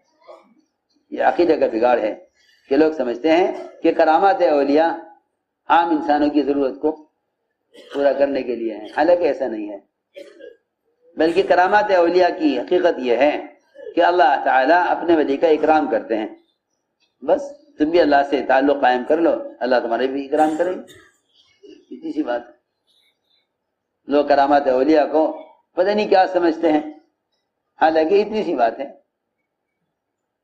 کہ تم اللہ تعالیٰ سے دوستی کر لو، اللہ تمہارا بھی اکرام کر لیں گے. اسی کو کرامات کہتے ہیں.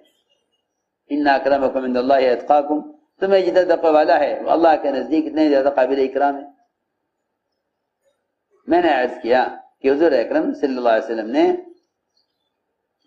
جتنے آپ کے ساتھ برکتوں کے اور ظاہری خلا مددوں کے واقعات ہیں وہ صرف آپ کے تعارف کے لیے نہیں ہیں، بلکہ آپ نے اپنی امت کو اللہ کی ذات سے براہ راست فائدے اٹھانے والے اعمال پر امت کو ڈالا ہے. یہ نہیں کہا کہ یہ میری برکت ہے، بلکہ یہ فرمایا کہ یہ ہیں وہ اعمال جن اعمال پر ہم تمہیں ڈال کر جانا چاہتے ہیں. یہ ہیں وہ اعمال جن کے ذریعے تم اللہ کے خزانوں سے براہ راست فائدے اٹھاؤ. فرمایا جاؤ بکری کا دودھ نکال لاؤ. گئے تو ساری بکریاں جن کا دودھ ابھی نکلا تھا رات میں، وہ ساری بکریوں کے تھن دودھ سے بھرے ہوئے تھے. خوب پیالہ بھر کے دودھ کا لائے. فرماتے ہیں میں نے آپ کو پیش کیا، آپ نے پیا، آپ نے مجھے دیا، میں نے پیا، پھر آپ کو دیا، پھر آپ نے پیا، پھر آپ نے مجھے دیا، میں نے پیا. آپ نے فرمایا اے مقداد دیکھو اللہ تعالیٰ کی طرف سے برکت آئی ہے، اپنے ساتھیوں کو اٹھا دو جو سو رہے ہیں، یہ بھی پی لیں گے. مقداد کہنے لگے آپ نے پی لیا، آپ کا بچاؤ میں نے پی لیا، مجھے کیا پرواہ ہے کس کو ملا کس کو نہیں ملا. آپ نے پیا، آپ کا بچا ہوا. میں تو عرض کرنا چاہتا تھا کہ جتنے بھی کائنات کے نقشے ہیں نا، انہوں نے ہماری نظر میں اللہ کے خزانوں کو محدود کر دیا اور ہمیں ان اسباب نے اللہ سے بدگمان کر دیا. اللہ سے بدگمان کر دیا. نہیں میرے دوستو عزیزو، آج بھی بات یہی ہے کہ اگر اللہ تعالیٰ کے ساتھ گمان ٹھیک کر لو نا، جی ہاں، تو اسباب تو آمدنی کے مقابلے میں بہت پیچھے رہ جائیں گے. بہت پیچھے رہ جائیں گے. بہت پیچھے رہ جائیں۔ صحابی نے عرض کیا کہ میں اتنا مقروض ہوں کہ سال سال کے باغ کی آمدنی قرض میں دیتا رہوں، اپنے گھر ایک کھجور لے کر نہ جاؤں تو میرا قرضہ ادا نہ ہوگا۔ فرمایا کہ تم نے پھل توڑ لیا ہے؟ جی میں چلو باغ میں، اور تمہارے جتنے بھی قرض خواہ ہیں سب کو بلا لو۔ اعلان کر دیا جس کا حق ہمارے ذمہ ہے آ جائے، جس کا حق ہمارے ذمہ ہے آ جائے۔ فرماتے ہیں سارا قرضہ ادا ہو گیا، ایک کھجور بھی کہیں سے اٹھی نظر نہیں آتی تھی کہ یہاں سے کوئی کھجور اٹھائی گئی ہے، سارا قرضہ ادا ہو گیا۔ بعض صحابہ کے باغات سال میں 2 مرتبہ پھل دیتے تھے، ایک مرتبہ پھل آ گیا توڑ لیا، پھر آ گیا۔ وہ تو جو لوگ کائنات کے نظام کو اللہ کی قدرت سمجھتے ہیں اور کائنات کے اسباب کو اللہ کے خزانے سمجھتے ہیں، وہ بیچارے تنگی میں پھنسے ہوئے ہیں، وہ تنگی میں پھنسے ہوئے ہیں۔ ان کے مہینے پورے نہیں ہوتے کہ ان کی تنخواہ ختم ہو جاتی ہے۔ وہ تو سمجھتے تھے کہ جنہیں اعمال کے ذریعے اللہ سے لینا نہ آئے گا وہ پھر اپنی ضروریات کے لیے حرام راستے اختیار کریں گے، ضروریات کے لیے پھر حرام راستے اختیار کریں گے۔ اس لیے میرے دوستو عزیزو، عمل کی قوت کہ اللہ تعالیٰ کی طرف سے عمل پر کیا ملے گا، عمل کی قوت، اور عمل کی قوت جب ظاہر ہوتی ہے جب عمل کو سبب پر مقدم کیا جائے، عمل کو سبب پر مقدم کیا جائے۔ سنو، حضور اکرم صلی اللہ علیہ وسلم نے اپنے صحابہ کو اس کا عادی بنایا۔ ایک صحابی نے عرض کیا میں تجارت کے لیے بحرین جانا چاہتا ہوں، تجارت کے لیے بحرین جانا۔ فرمایا پہلے 2 رکعت نماز پڑھ لو، پہلے 2 رکعت نماز پڑھ لو، کرو تجارت سے انکار نہیں، لیکن پہلے 2 رکعت نماز پڑھ تاکہ قدرت ساتھ ہو جائے، تاکہ قدرت، اللہ کی قدرت کی معیت کا وعدہ سبب پر نہیں ہے، اللہ کی قدرت کے ساتھ ہونے کا وعدہ سبب پر نہیں ہے، ہاں عمل پر وعدہ ہے، عمل پر وعدہ ہے، عمل پر وعدہ ہے، سبب پر کوئی وعدہ نہیں ہے۔ تو کیا اسباب اختیار نہ کریں؟ کہ نہیں، اسباب کے اختیار کرنا توکل کے خلاف نہیں، بلکہ اسباب کے اختیار کرنا توکل کے امتحان کے لیے ہے کہ تم میں توکل ہے یا نہیں۔ اب ظاہر بات ہے کہ اللہ تعالیٰ فرشتوں کے توکل کا امتحان لینا چاہیں تو توکل کا امتحان فرشتوں کا نہیں ہوگا، توکل کا امتحان فرشتوں کا نہیں ہوگا، توکل کا امتحان فرشتوں کا نہیں ہوگا۔ سنو غور سے، توکل کا امتحان فرشتوں کا نہیں ہوگا۔ کیوں؟ اس لیے کہ فرشتوں میں اسباب کی حاجت نہیں رکھی۔ اللہ تعالیٰ انسانوں میں، انبیاء میں، اولیاء میں، عام انسانوں میں اسباب کی حاجت کو رکھ کر توکل کا امتحان لینا چاہتے ہیں، توکل کا امتحان لینا چاہتے ہیں کہ دیکھنا یہ ہے کہ بھروسہ سبب پر ہے یا اللہ کی ذات پر ہے، بھروسہ سبب پر ہے یا اللہ کی ذات پر ہے، سبب پر بھروسہ ہے یا اللہ کی ذات پر بھروسہ ہے۔ انبیاء کا بھی امتحان ہوتا ہے، انبیاء کا بھی امتحان ہوتا ہے۔ سنو، انبیاء کا بھی امتحان ہوتا ہے، سخت امتحان ہوتا ہے۔ ہم خوب اسباب دیں گے انبیاء کو، خوب اسباب دیں گے۔ سنو تو صحیح، سب سے زیادہ اللہ نے اسباب دیے ہیں سلیمان علیہ السلام کو، اسباب دیے سب سے زیادہ سلیمان علیہ السلام، خوب اسباب دیے، خوب اسباب دیے۔ اور دیکھنا یہ چاہا کہ ہم دیکھنا چاہتے ہیں کہ ان اسباب میں ہمیں کتنا یاد رکھتے ہیں۔ خود فرما رہے نا، ھذا من فضل ربی لیبلونی، اللہ اکبر۔ اگر ایک نبی کے لیے اسباب اس کے امتحان کے لیے ہو سکتے ہیں تو ہمارے لیے اسباب اطمینان کے لیے کیسے ہو سکتے ہیں؟ ہماری بات یاد رکھیو، مسلمان اور غیر مسلم کے اسباب میں یہ فرق ہے کہ غیر مسلم کے اسباب اس کے اطمینان کے لیے ہیں، غیر مسلم کے اسباب اس کے اطمینان کے لیے ہیں۔ مسلمان کے بعد اسباب امتحان کے لیے ہیں، فرق ہے۔ مسلمان اسباب سے کبھی مطمئن نہ ہو، کبھی نہیں۔ غیر مسلم کے لیے اسباب اس کے اطمینان کے لیے ہیں۔ ان الذين لا يرجون لقاءنا ورضوا بالحیات الدنیا واطمأنوا بها۔ جی ہاں، اللہ تعالیٰ کا دستور ہے یہ، نسارع لهم في الخیرات بل لا یشعرون، کہ ہم اپنے نہ ماننے والوں کے اور آخرت کا انکار کرنے والوں کے لیے کائنات کی شکلوں میں جلدی جلدی کامیابیاں لاویں گے، جلدی جلدی ان کو مال دیں گے، بلکہ ہاں اولاد مال اسباب بھر کر دیں گے ان کو، اور جلدی جلدی دیں گے، جلدی جلدی دیں گے۔ مسلمان یہاں سے دھوکہ کھاوے گا کہ بھائی ایسا ہے، اعمال تو کرو مگر تھوڑے اسباب غیروں کے لے لو، کیونکہ ان کے اسباب میں آمدنی بہت ہے، ان کے اسباب میں آمدنی بہت ہے۔ نہیں، اسباب ان کی آمدنی نہیں ہے، اللہ نے ان کے اسباب کی آمدنی کو بڑھایا ہے، اللہ ان کے اسباب کی آمدنی کو بڑھایا ہے۔ اور کیوں نہ بڑھائیں جب دنیا ان کی جنت ہے، دنیا ان کی۔ اللہ اکبر۔ مسلمان اپنی جنت کو تصور کرتے ہوئے اگر غیروں کی جنت کو دیکھے تو کتنا قابل رحم سمجھے گا ان کو، ان غیروں کو کتنا قابل رحم سمجھے گا۔ لیکن جب مسلمان اپنی جنت کو بھلا کر غیروں کی جنت کو دیکھے گا تو ان کی جنت کی دنیا میں تمنا کیے بغیر نہ رہے گا۔ اگر اپنی جنت کا یقین نہیں تو غیروں کی جنت کی تمنا کرے گا۔ اگر مسلمان میں اپنی جنت کا یقین نہیں تو غیروں کی جنت کی امید کرے گا، غیروں کی جنت کا طالب بنے گا۔ اس زمانے میں جتنے مسلمان عوام یا خواص وہ غیر مسلموں سے اسباب کا مطالبہ کر رہے ہیں،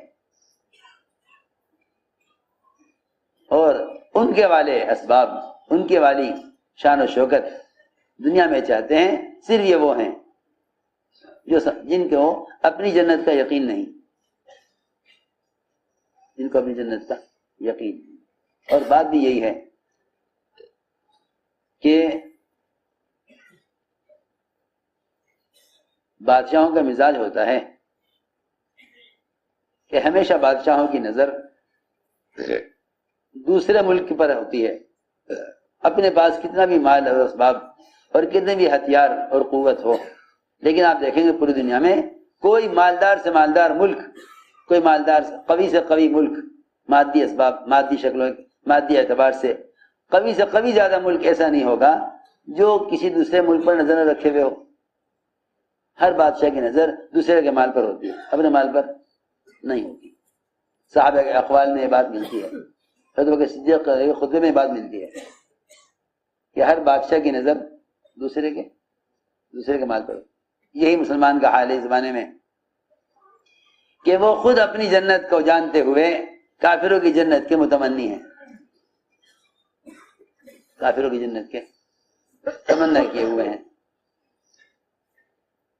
اس لیے ہم نے عرض کیا کہ اللہ تعالی کافر کو تو اسباب اس لیے دیتے ہیں تاکہ اپنے اسباب میں مطمئن رہے، اور مومن کو اسباب دیتے ہیں کہ اس کے اسباب میں امتحان جاتے ہیں، اسباب میں امتحان جاتے ہیں۔ کتنی صاف بات ہے یہ کہ سمیع علیہ السلام سارے اسباب پر قابو رکھتے ہوئے، جنات، شیاطین، ہوائیں، دریا، سارے پرندے، ان کے اشاروں پر چلنے والے، سب کے سب تابع، سب پر تسلط اللہ نے دیا، سب پر اللہ نے قابو دے دیا، سب پر قابو دے دیا۔ ہوا بھی اپنی چاہت کے مطابق چلے، سخرنا لہ الريح، سب کچھ کرنے کے بعد ایک سبب میں آزما لیا، ایک سبب میں آزما لیا، کیونکہ دنیا میں دو چیزوں کے اسباب ہیں، دو قسم کے اسباب ہیں۔ ایک تو اسباب زینت ہیں، ایک تو اسباب زینت ہیں. اسباب زینت میں تو اللہ تعالی عمل کا امتحان لینا چاہتے ہیں. اسباب زینت میں یہ عمل کو کتنا یاد رکھتے ہیں. اسباب زینت میں عمل کو کتنا یاد رکھتے ہیں. اور ایک اسباب ہے وہ جن سے آدمی کوئی چیز حاصل کرتا ہے، جیسے دکان، مال کمانے کے اسباب، زمین غلہ لینے کے اسباب، عورتیں اولاد حاصل کرنے کے اسباب. عورتیں اولاد عورتیں اولاد حاصل کرنے کے اسباب. دو قسم کے میں نے سبب بتائے ہیں، ایک اسباب زینت اور ایک اسباب آمدنی. تو ظاہر بات ہے انسان سمجھتا ہے کہ اولاد کے لیے تو عورت کا ہونا ضروری ہے، اولاد کے لیے عورت کا ہونا ضروری. اللہ نے عورتیں بھی خوب دی سلیمان علیہ السلام کو، ایسی اعلیٰ نسل کی بیویاں، خوب بچے جننے والی، خوب صحت مند، اور پھر نیت ہی بڑی اعلیٰ. آج کل لوگ کہتے ہیں خیر کے کام میں تو اللہ کی مدد ہوتی ہے، خیر کے کام میں تو اللہ کی مدد ہوتی ہے. ارادہ کر لیا کہ اپنی اولاد میں سے 100 مجاہد اللہ کی دین کی محنت کے لیے تیار کرنے ہیں. 100 عورتیں صحبت کریں گے، ہر ایک سے بیٹا پیدا ہوگا، ہر ایک سے. خوب اللہ نے اسباب دیے اور راضی ہو کر دیے. اللہ اکبر. غور کرنے کی بات ہے، وہ اسباب جو اللہ نے انبیاء علیہ السلام کو راضی ہو کر دیے ہیں، وہ اسباب جو اللہ نے انبیاء علیہ السلام کو راضی ہو کر دیے ہیں، جب انبیاء علیہ السلام ان اسباب میں ناکام ہو جاتے ہیں تو پھر وہ اسباب جو اللہ نے اسلام اور دین کے دشمنوں کو ناراض ہو کر دیے ہیں، مسلمان ان سے امید کیسے کر سکتا ہے؟ مسلمان سے امید، آج آپ دیکھیں گے ساری دنیا کے مسلمانوں کو اسی سے امید ہے کہ بس یہ حکومت ایسی ہے جو مسلمانوں میں کام آ سکتی ہے، چلو دین کا انتخاب کر لو. پھر ان سے تلخ تجربہ ہوا، پھر خیال آیا کہ چلو 2-4 سال اور انتظار کر لو، حکام بدلیں گے، حالات بدلیں گے. دوستو عزیزو، جیسے کائنات سے جانوروں کے بدلنے سے انسانوں کے حالات کے بدلنے کا کوئی تعلق نہیں، اس طرح ان انعام کے بدلنے سے، حکام کے بدلنے سے مسلمانوں کے حالات کے بدلنے کا کوئی تعلق نہیں. یہ تو راستہ ہی نا امیدی کا اور نقصان کا ہے. ساری امیدیں اللہ کے دشمنوں سے وابستہ ہیں، ساری امیدیں اللہ کے دشمنوں سے وابستہ ہیں. وہاں اللہ نے اسباب انبیاء علیہ السلام کو راضی ہو کر دیے، واقعی راضی ہو کر دیے. سلیمان علیہ السلام نے اللہ سے وہ بادشاہت مانگی جو کسی کو میسر نہ ہو.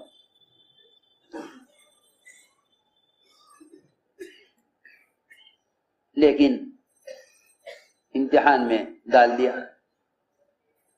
100 بیویوں صحبت کی، ایک کو حمل ٹھہرا، اور وہ حمل بھی اس لیے نہیں ٹھہرایا کہ 100 بیٹے مانگے تھے 1 بیٹا دے دیں گے، نہیں، وہ حمل میں اس لیے ٹھہرایا تھا تاکہ اس حمل کو ہم ضائع کر کے دکھلاویں کہ اگر تمہیں کسی کام میں 5% کامیابی ہو جاوے تو یہ مت سمجھنا کہ 100% کامیابی ہو جائے گی. ایک حمل بھی اس لیے ٹھہرایا تھا تاکہ اس حمل کو ضائع کر کے دکھلاویں. ارے سنو تو صحیح، 99 عورتوں کو تو حمل ہوا ہی نہیں، ایک عورت کو حمل ہوا، ایک عورت کو حمل ہوا، وہ ضائع ہو گیا، وہ بھی ضائع ہو گیا. ایک عورت کو حمل ہوا، وہ بھی ضائع ہو گیا. سلیمان کیا بات ہے، تم نے بڑی خیر کا ارادہ کیا تھا. آپ نے فرمایا اگر میرے بھائی سلیمان ایک مرتبہ انشاءاللہ کہہ لیتے، ایک مرتبہ انشاءاللہ کہہ لیتے، یعنی اپنی ساری تدبیروں کا انکار کر کے اپنی چاہت کو اللہ کی چاہت پر موقوف کر لیتے. یہ مطلب ہے انشاءاللہ کا. انشاءاللہ کا اصل مطلب یہ ہے، انشاءاللہ کا اصل مطلب یہ ہے کہ جتنا اللہ کا غیر ہے اس سب کی چاہت کا انکار کرو، ان سب کی سب کی چاہت کا انکار کرتے ہیں۔ میں شروع میں نے عرض کر دیا تھا، لوگ کہتے ہیں اگر وزیر چاہے گا تو ہو جائے گا، صدر چاہے گا تو ہو جائے گا، وہاں نبی کے چاہنے پر نہیں ہو رہا، وہاں نبی کے چاہنے پر نہیں ہو رہا۔ جو اللہ کے خاص بندے ہیں، جو اللہ کے خاص بندے ہیں، وہاں نبی کے چاہنے پر نہیں ہو رہا، یہاں صدر الحکام کے چاہنے پر کیسے ہو جائے گا؟ وہ بھی وہ جو اللہ کے دین کے دشمن، وہ جو اللہ کے دین کے دشمن، یہاں تو ان کی چاہت پر امید لگائے بیٹھے ہیں مسلمان کہ یہ چاہیں گے تو ہو جائے گا، اور وہاں اللہ تعالیٰ کے ایسے قرب والے انبیاء جن سے اللہ تعالیٰ کی طرف سے ہر وقت مدد کا وعدہ، ہر وقت نصرت کا وعدہ، وہاں سارے اسباب اعلیٰ قسم کے، عورتیں اعلیٰ قسم کی، اعلیٰ نسل کی، خوب اچھے جننے والی عورتیں، لو جی، جن کے لیے ہوا اور پانی اور پرندے اور شیاطین سب جن کے لیے مسخر کر دیے گئے ہوں، ان کی بیویاں بچے جننے والی کیوں نہ ہوں گی؟ جہاں غیبی نظام مسخر ہو وہاں ظاہری نظام کیوں نہیں مسخر ہوگا؟ اللہ نے دکھلا دیا اور سمجھ گئے۔ ایک عورت کو حمل ٹھہرا، وہ جان پڑنے سے پہلے ہی ضائع ہو گیا۔ جسد کہتے ہیں بے روح کے جسم کو، گوشت کا لوتھڑا لا کے ڈالا دایا نے کرسی پر،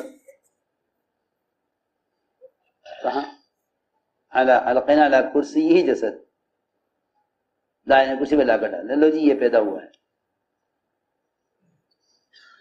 آپ نے فرمایا کہ اگر سلیمان انشاءاللہ کہہ لیتے 100 کی 100 عورتوں سے 100 بیٹے پیدا ہوتے اور وہ سارے کے سارے اللہ کے راستے کے گھڑ سوار مجاہد بنتے۔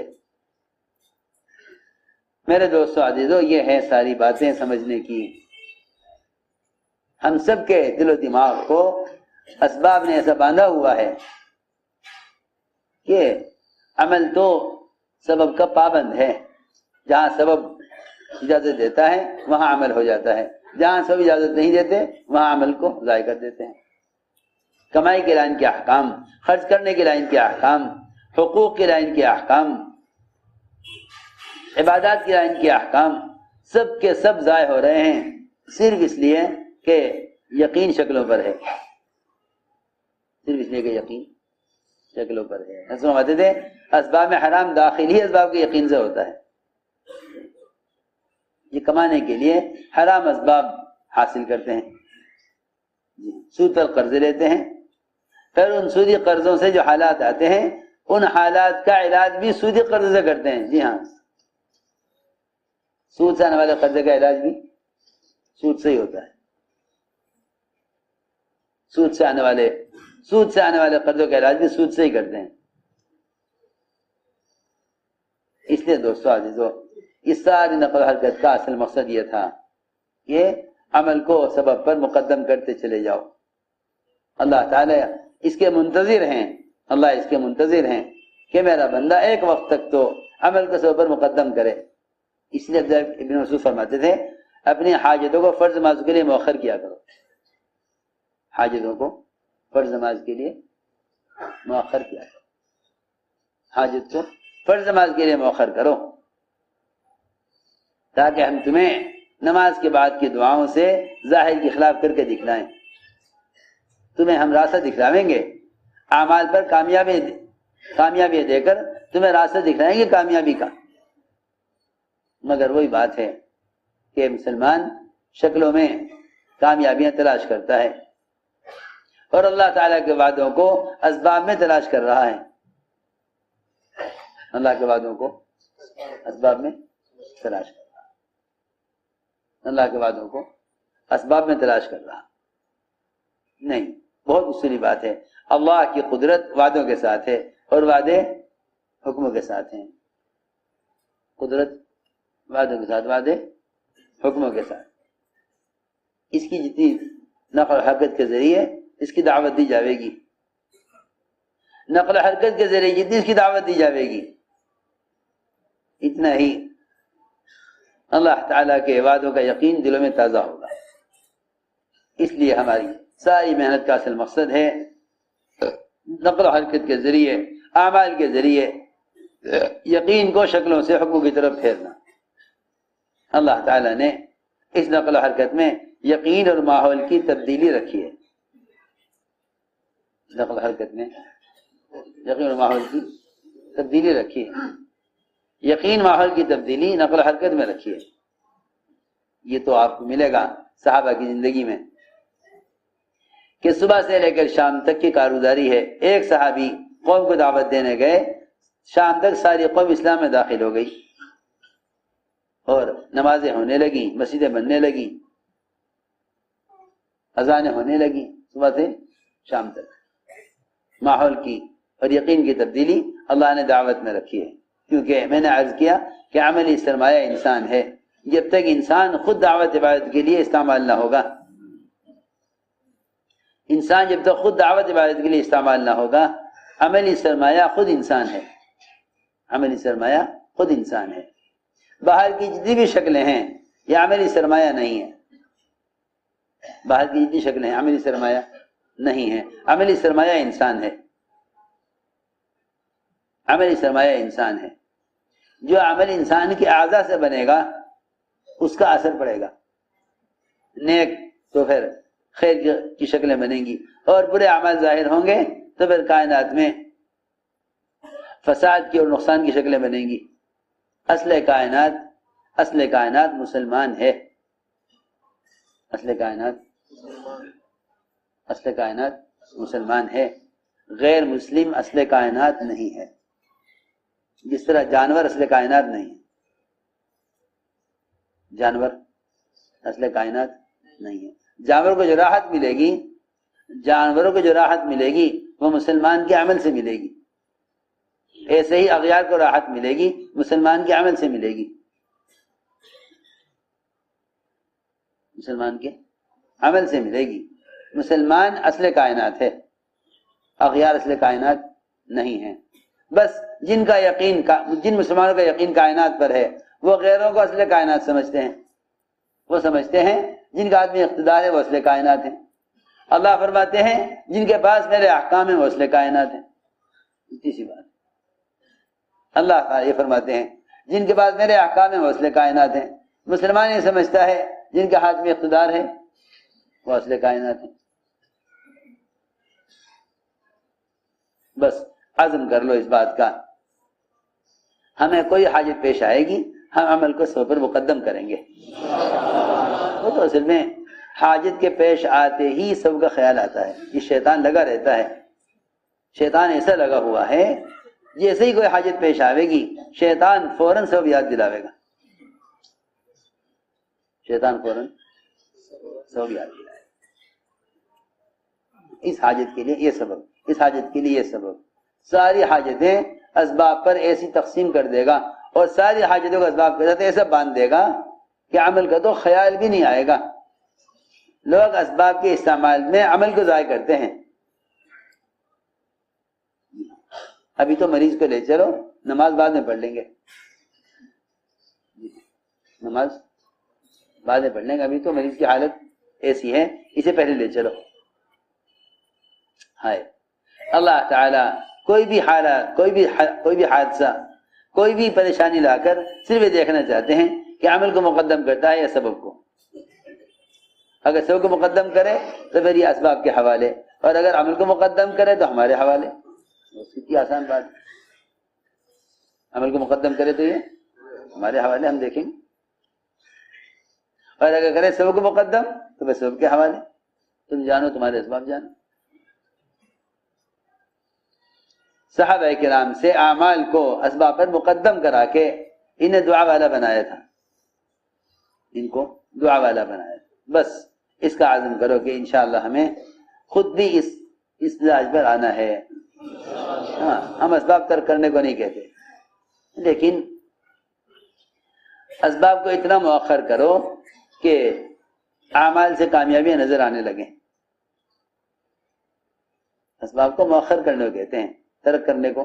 مولانا فرماتے تھے اسباب کا ترک کرنا مجاہدہ نہیں ہے، اسباب کو ہمیشہ کے لیے چھوڑ دینا مجاہدہ نہیں ہے۔ مجاہدہ تو یہ ہے کہ تم عمل کے لیے سو کو مؤخر کر دو، پھر دیکھنا کہ اللہ تعالیٰ اسباب کا پابند رکھتے ہیں یا اللہ تعالیٰ اپنے امر سے کامیاب کرتے ہیں، پھر دیکھنا۔ اس کے لیے اسی کی دعوت کو لے کر سارے عالم میں پھرنا ہے۔ اس کے لیے ارادے فرماؤ، نیتیں فرماؤ، اس کے لیے ارادے فرماؤ اور نیتیں فرماؤ۔